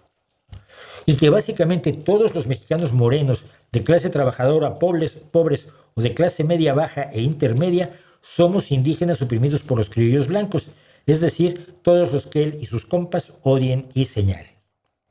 Y aquí hay 2 cosas que decir, porque esto era entre el hispanacismo y el indigenacismo, no me quedo con ninguno. Tenoch Huerta, bonito apellido, mi segundo apellido es Huerta, yo soy Mauricio José Schwartz Huerta, apellido procedente de las montañas asturianas en el concejo de Llanes, en Palacio de Ardizana, pequeña localidad donde nació mi abuelo Fernando Huerta Turanzas. El tal Tenoch, ¿de dónde cree que salió su apellido? Su segundo apellido, por cierto, es Mejía, un apellido de origen judío sefardí que evolucionó de Mesías, Mejía, también frecuente en el norte de España.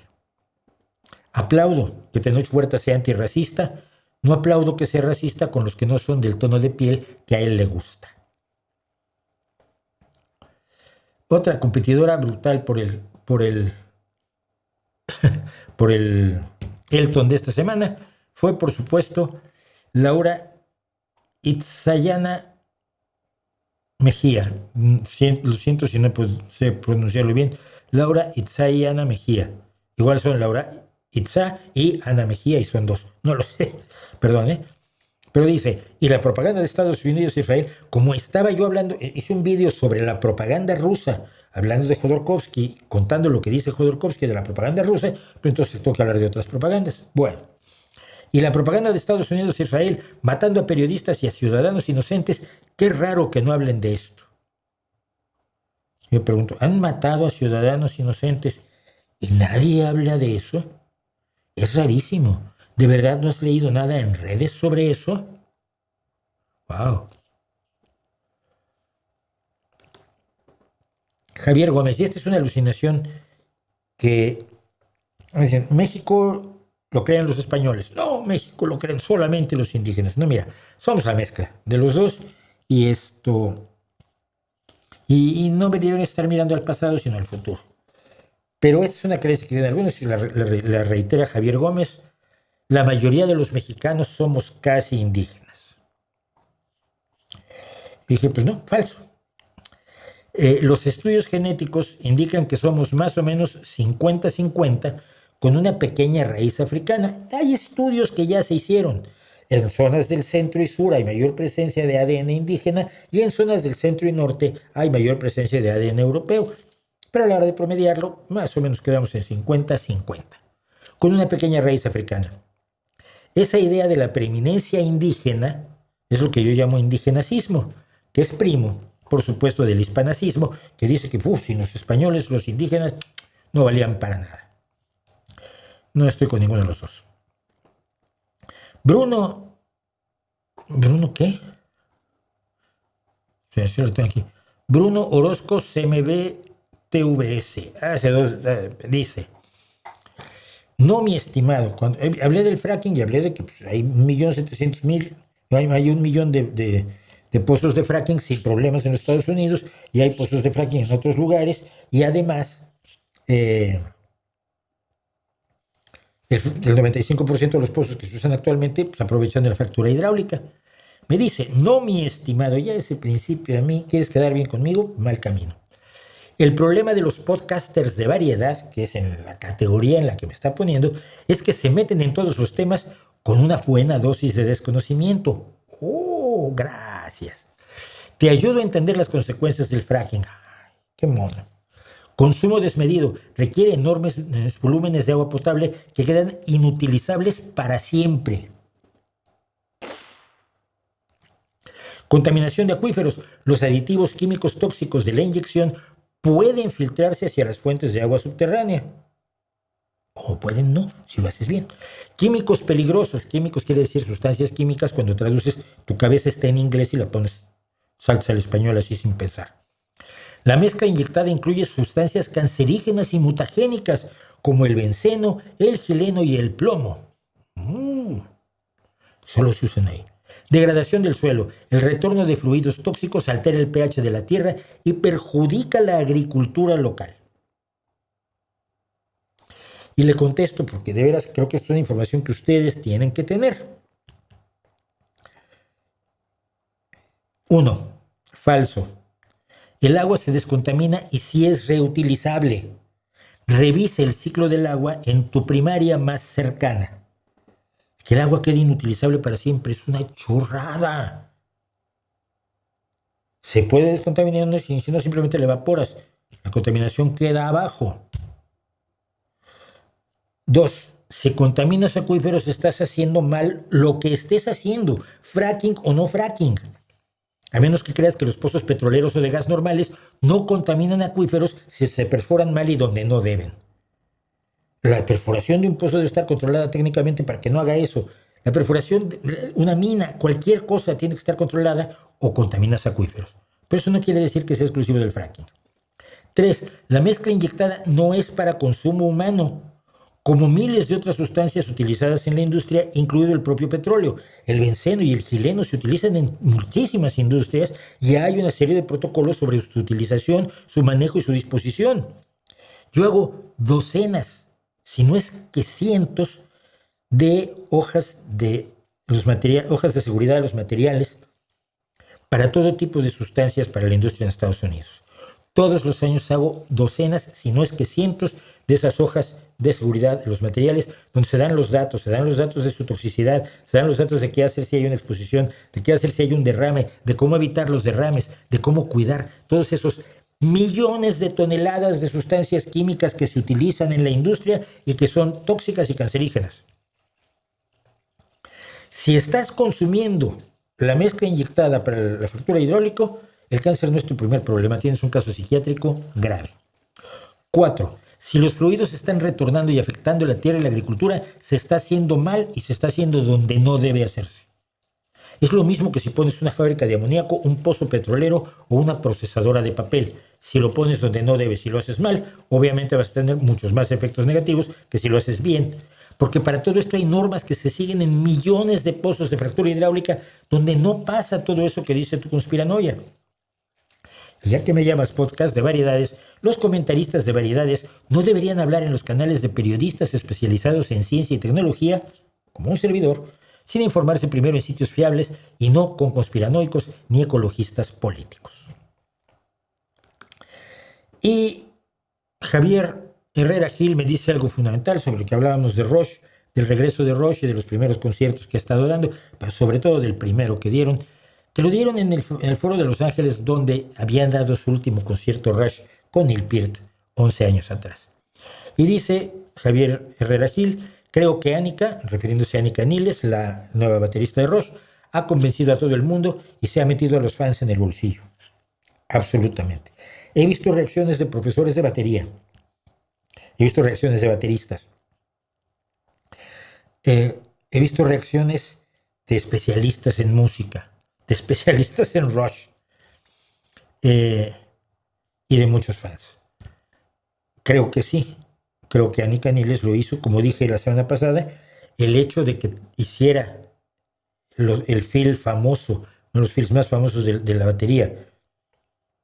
Yo oía el otro día a Mike Portnoy contando cómo todos los bateristas en un momento dado pusieron ese feel de la mitad de Tom Sawyer, que ella lo hiciera y que al terminar el público la ovacionara, es tremendo. Le digo, sí, ciertamente Annika ha convencido a todo el mundo, se ha metido a los fans en el bolsillo, pero no creo que nadie, muy poca gente en la historia de la música ha estado bajo tanta presión como estaba ella ese primer día.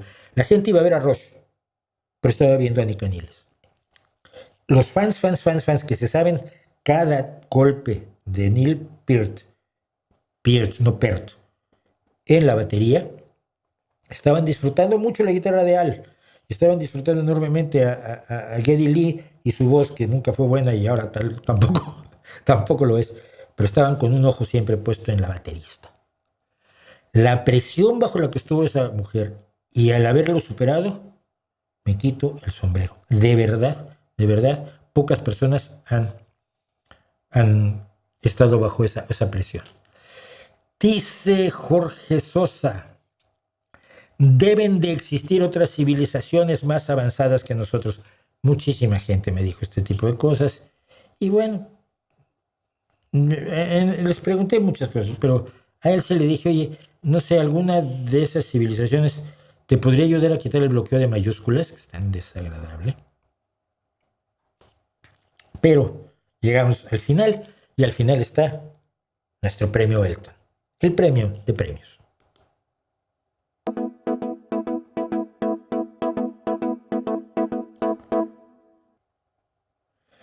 Dice Desenredando la X. Es un canal interesante sobre ecuaciones, por cierto, lo fui a ver. En el fondo, me alegro de que estemos solos en el universo, porque si llegaran a venir otros seres a la Tierra, implicaría que tienen una tecnología y conocimientos impresionantes para poder hacer semejante hazaña, ¿cierto? Y tendríamos que mostrarles lo que somos. Primera persona del plural, ojo. Estúpidos, vengativos, peleadores, egoístas y traidores se irían de una vez sin tratar de ayudarnos porque saben que somos un caso perdido. Y dije, oye, tú eres estúpido, vengativo, peleador, egoísta y traidor. Qué mal, oye. Yo no conozco a nadie así. ¿Puedes contarnos algunas de tus más importantes venganzas, tus peleas y sobre todo tus traiciones? Por favor, Desenredando la X. Me imagino que será interesante tener las memorias de alguien tan despreciable como te defines tú que eres. Igual hasta le sirve a los psicólogos. Cuéntanos. Y de paso, ya que dices que tu mamá es estúpida, vengativa, peleadora, egoísta y traidora, ¿nos cuentas sus venganzas, peleas y traiciones? Porque igual el problema que tienen ustedes es de origen genético. Misántropos, gente que odia a la humanidad pero vive a cuerpo de rey. Y con eso y muy poquito más está terminando este maravilloso streaming donde he bebido agua. No tengo Coca-Cola y es una tragedia. Una tragedia horrorosa. ¿El Mesías puede retirarse con la copa en este mundial? Me preguntan. El Mesías se refiere, por supuesto, a Messi. No lo sé por una razón. No sé qué equipo tiene Messi. Es decir, otras veces en el mundial lo que le ha pasado a Messi es que era Messi y 10 bataos que salieron de quién sabe dónde, y que no puedes hacer un equipo con una persona y 10 que venían pasando por ahí y les diste una camiseta albiceleste. Simplemente así no se hacen las cosas. Entonces, no conozco a la selección argentina. De hecho, por ejemplo, ayer me sorprendía yo que conozco a más gente de la selección inglesa, de la selección británica, a la que yo creía. La selección inglesa en realidad es Inglaterra. Bueno, aparte de Kane está Rice, está Rashford que juega en el Barça, que es una maravilla. Bellingham, por supuesto, tiene el error de que juega en el Madrid, pero bueno, a la larga se les quita y pasan un buen equipo. Pero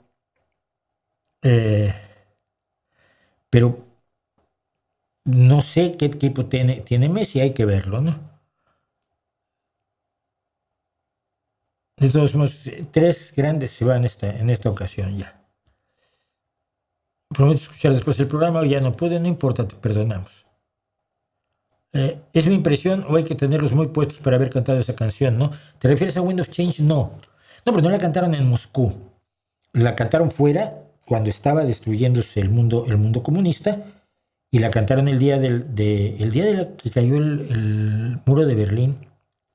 Es uno de los días relevantes del finales del siglo XX, ¿no?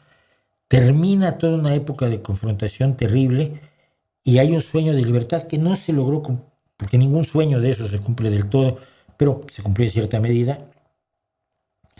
Yo me acuerdo de un amigo mío, por cierto, que está en el gobierno de Claudia Sheinbaum, que es amigo de Fidel Castro y de Pablo Iglesias, todos los comunistas más o menos que se le ponen a tiro, muy amigo de antiguos guerrilleros montoneros argentinos, por ejemplo. Yo tengo algunos amigos que fueron guerrilleros montoneros argentinos, no, simplemente yo no tengo coincidencias ideológicas con ellos, coincidencias de otro tipo.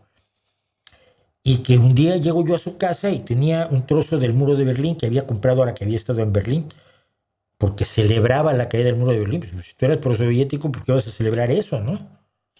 Que lo celebre yo, que soy socialdemócrata, pero todavía te lo creo. Pero fue un momento verdaderamente extraordinario y pudo haber sido el resultado mucho mejor. Se mandó especialistas en economía, que luego también eso, especialistas en economía es decir mucho, a hacer la privatización en la Unión Soviética. Si todas las empresas eran del Estado y se volvieron privadas, se privatizaron. Todas, grave error. Hay empresas que siempre deben ser del Estado. No me digan que no. El agua, la electricidad, el transporte público son asuntos estratégicos que deberían estar totalmente en propiedad. No van a ser negocio, pero no es para que sean negocio, es para que sean útiles, para que sean servicios. La privatización fue entregarles a todos los rusos acciones sobre las empresas.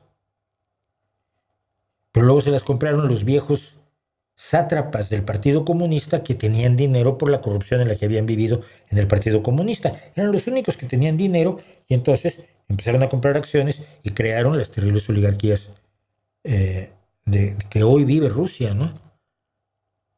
Claro, los rusos decían, de pronto les dijeron, ahora tú eres dueño de la empresa. ¿Y eso cómo se hace? ¿Eso en qué me beneficia? ¿Cómo se lleva a cabo? ¿Cuándo me presento a la junta de accionistas? Este tipo de cosas no tenían significado social para ellos. Y entonces les decían, yo te compro tus acciones. Y dijeron, sí. Y ahí están los sátrapas que actualmente gobiernan.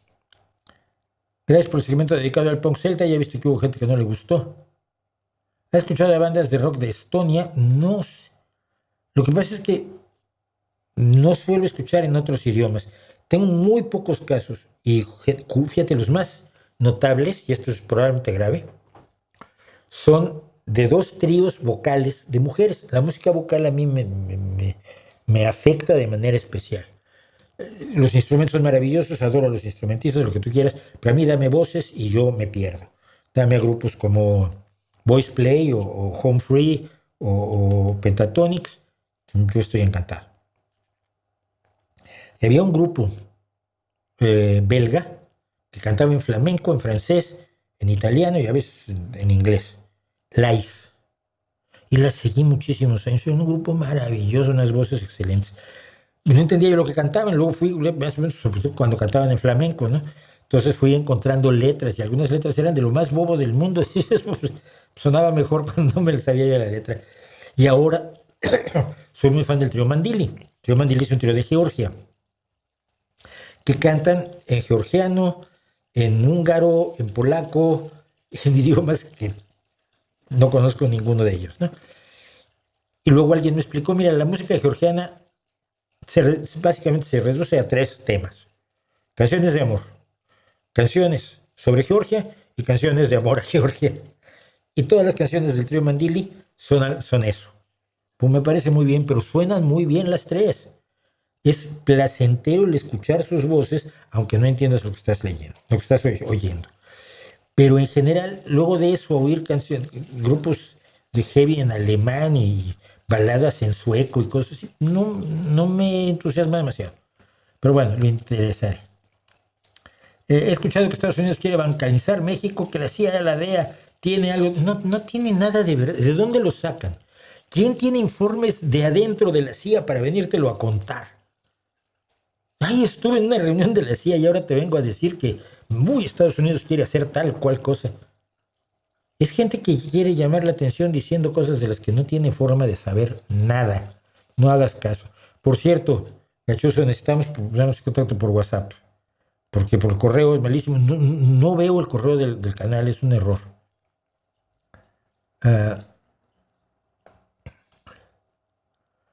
Sí, bueno, el portero de Cabo Verde no me cae bien. No, parece admirable su trabajo, pero bueno. Pumburi Berrea, bueno. Músicos que se arrepienten por no haber visto en vivo o antes que se retiraran o murieron, 3. 3. Y los 3 fueron por culpa de mi trabajo en la Semana Negra.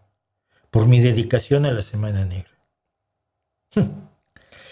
La última gira de B.B. King, lo iba yo a ir a ver, tocó aquí en España, coincidía con la Semana Negra. No lo pude ver nunca. La última gira de Leonard Cohen, uno de mis héroes musicales. El único del que he dicho es que si hubiera preferido que le dieran el Nobel de Literatura a Cohen que a Dylan, que está bien. Lo de Dylan está bien, pero hubiera preferido a Cohen o a Tom Waits. Y los últimos conciertos, las últimas giras de Cohen y de Tom Waits, no las pude ver porque las 3 coincidieron con la Semana Negra de Gijón, donde yo trabajaba como jefe de carpa, como jefe de calle.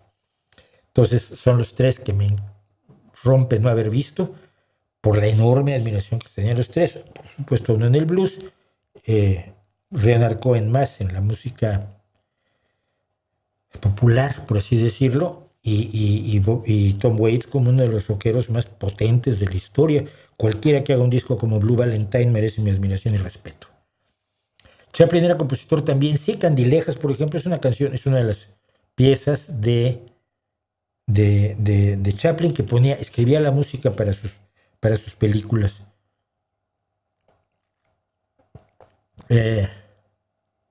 Podría recitar el monólogo de Segismundo de La vida es sueño, que me falta una parte. El otro día descubrí que me falta una parte.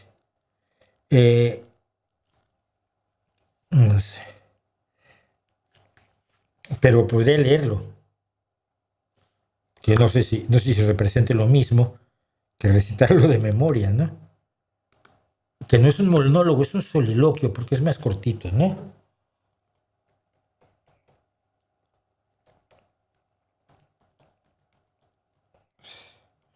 El soliloquio de Segismundo.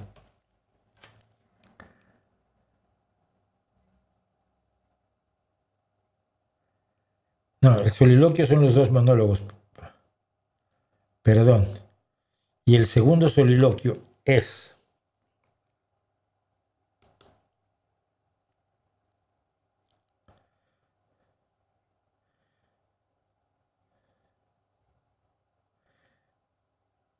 el primer verso, fíjate, nunca lo leo yo.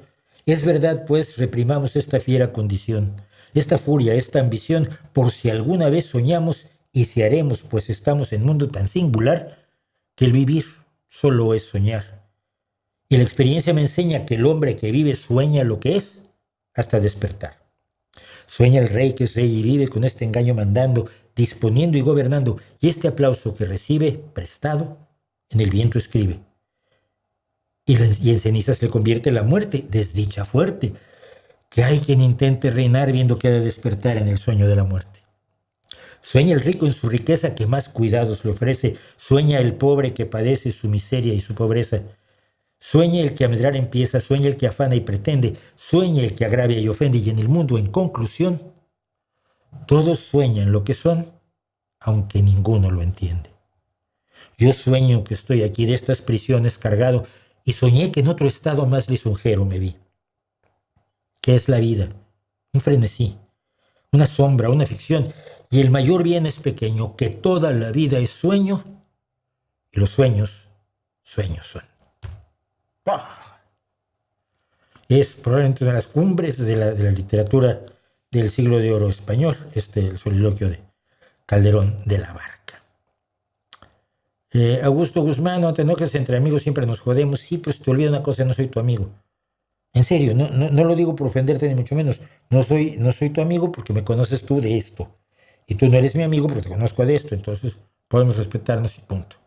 Hable también de la canción 16 toneladas. Se ha hablado ampliamente de la canción de 16 toneladas, que es una de las 3 canciones de la mina que escribió el mismo autor, a quien la música salvó de entrar a la mina, a diferencia de su padre, su abuelo y sus hermanos, que es una de las grandes canciones de la minería.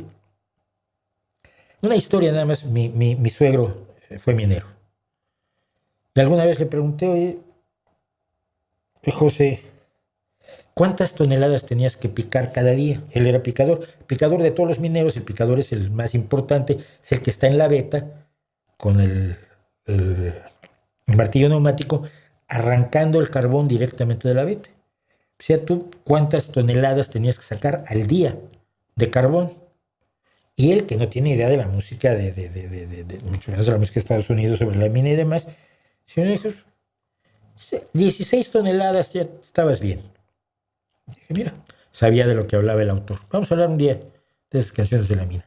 En ninguna universidad se ve teoría de grafos por el grado de sociología. Por eso la gente que es mala en matemáticas se va para sociología. Bueno, pero van a necesitar usar la teoría de grafos, es lo que estoy diciendo. Mi segundo apellido también es Mejía, dice Gelvita Minino. Gracias a Don Quicón por el superchat. ¿Hay alguna canción que te guste mucho, pero por su letra o origen te cause repulsión? Por cierto, me encanta, cuéntame una canción, gracias. No, porque la letra para mí es fundamental en una canción. A mí me gusta mucho, no estoy en contra de las instrumentales, pero si vas a tener letra, la letra tiene que decir algo. Las letras bobas no me dicen absolutamente nada. No hay ninguna canción así.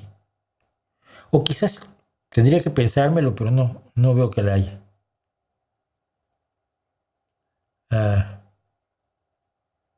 Bueno.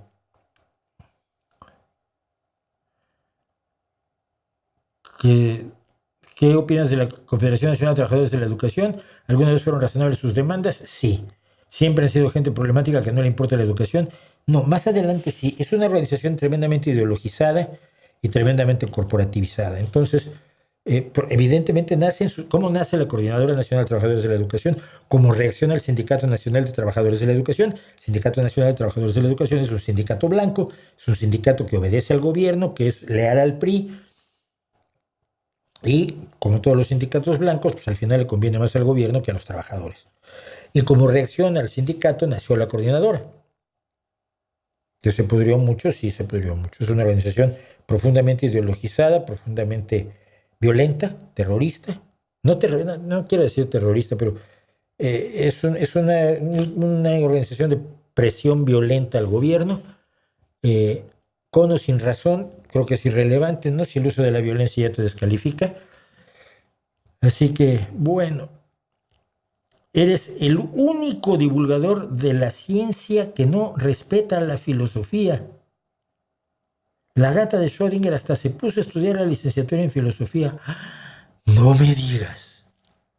¡Ay, qué tonto soy! El único divulgador. Mira, si tengo razón, no me importa ser el único, no entre los divulgadores de ciencia. No me importa ser el único en todo el planeta. Si siento que mi opinión está fundamentada, si los datos me dan la razón, si nadie me puede responder a mis afirmaciones, a mis datos, a mis preguntas, con ningún grado de decencia, de rigor,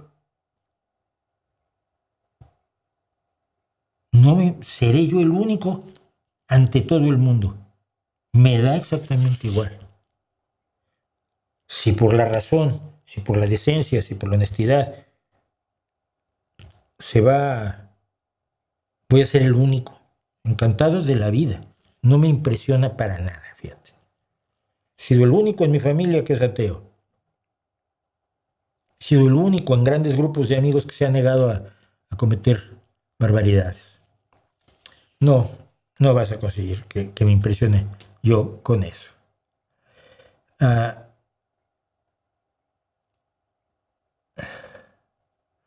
Dice Gachosa, deben ser públicas siempre, energía, salud, seguridad.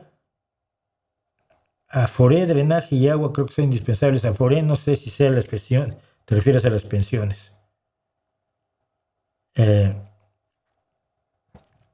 hubiera gustado ver en vivo a Lennon, a Freddie o a Aretha Franklin? A Freddie o a Aretha. Es que Aretha Franklin es una de las voces más impresionantes de la historia. Maestro, ojalá fueras mi amigo. Sí, pero tengo muy pocos amigos en la vida y muy selectos. Bueno, con esto terminamos. Muchísimas gracias por estar conmigo. Muchísimas gracias por pasar aquí 3 horas. Los que han pasado 3 horas aquí conmigo, más de 3 horas. Algunos vienen, otros van, pero aquí nos encontramos finalmente. Nos vemos la próxima semana. No sé qué vamos a hacer para el miércoles, lo estoy pensando todavía.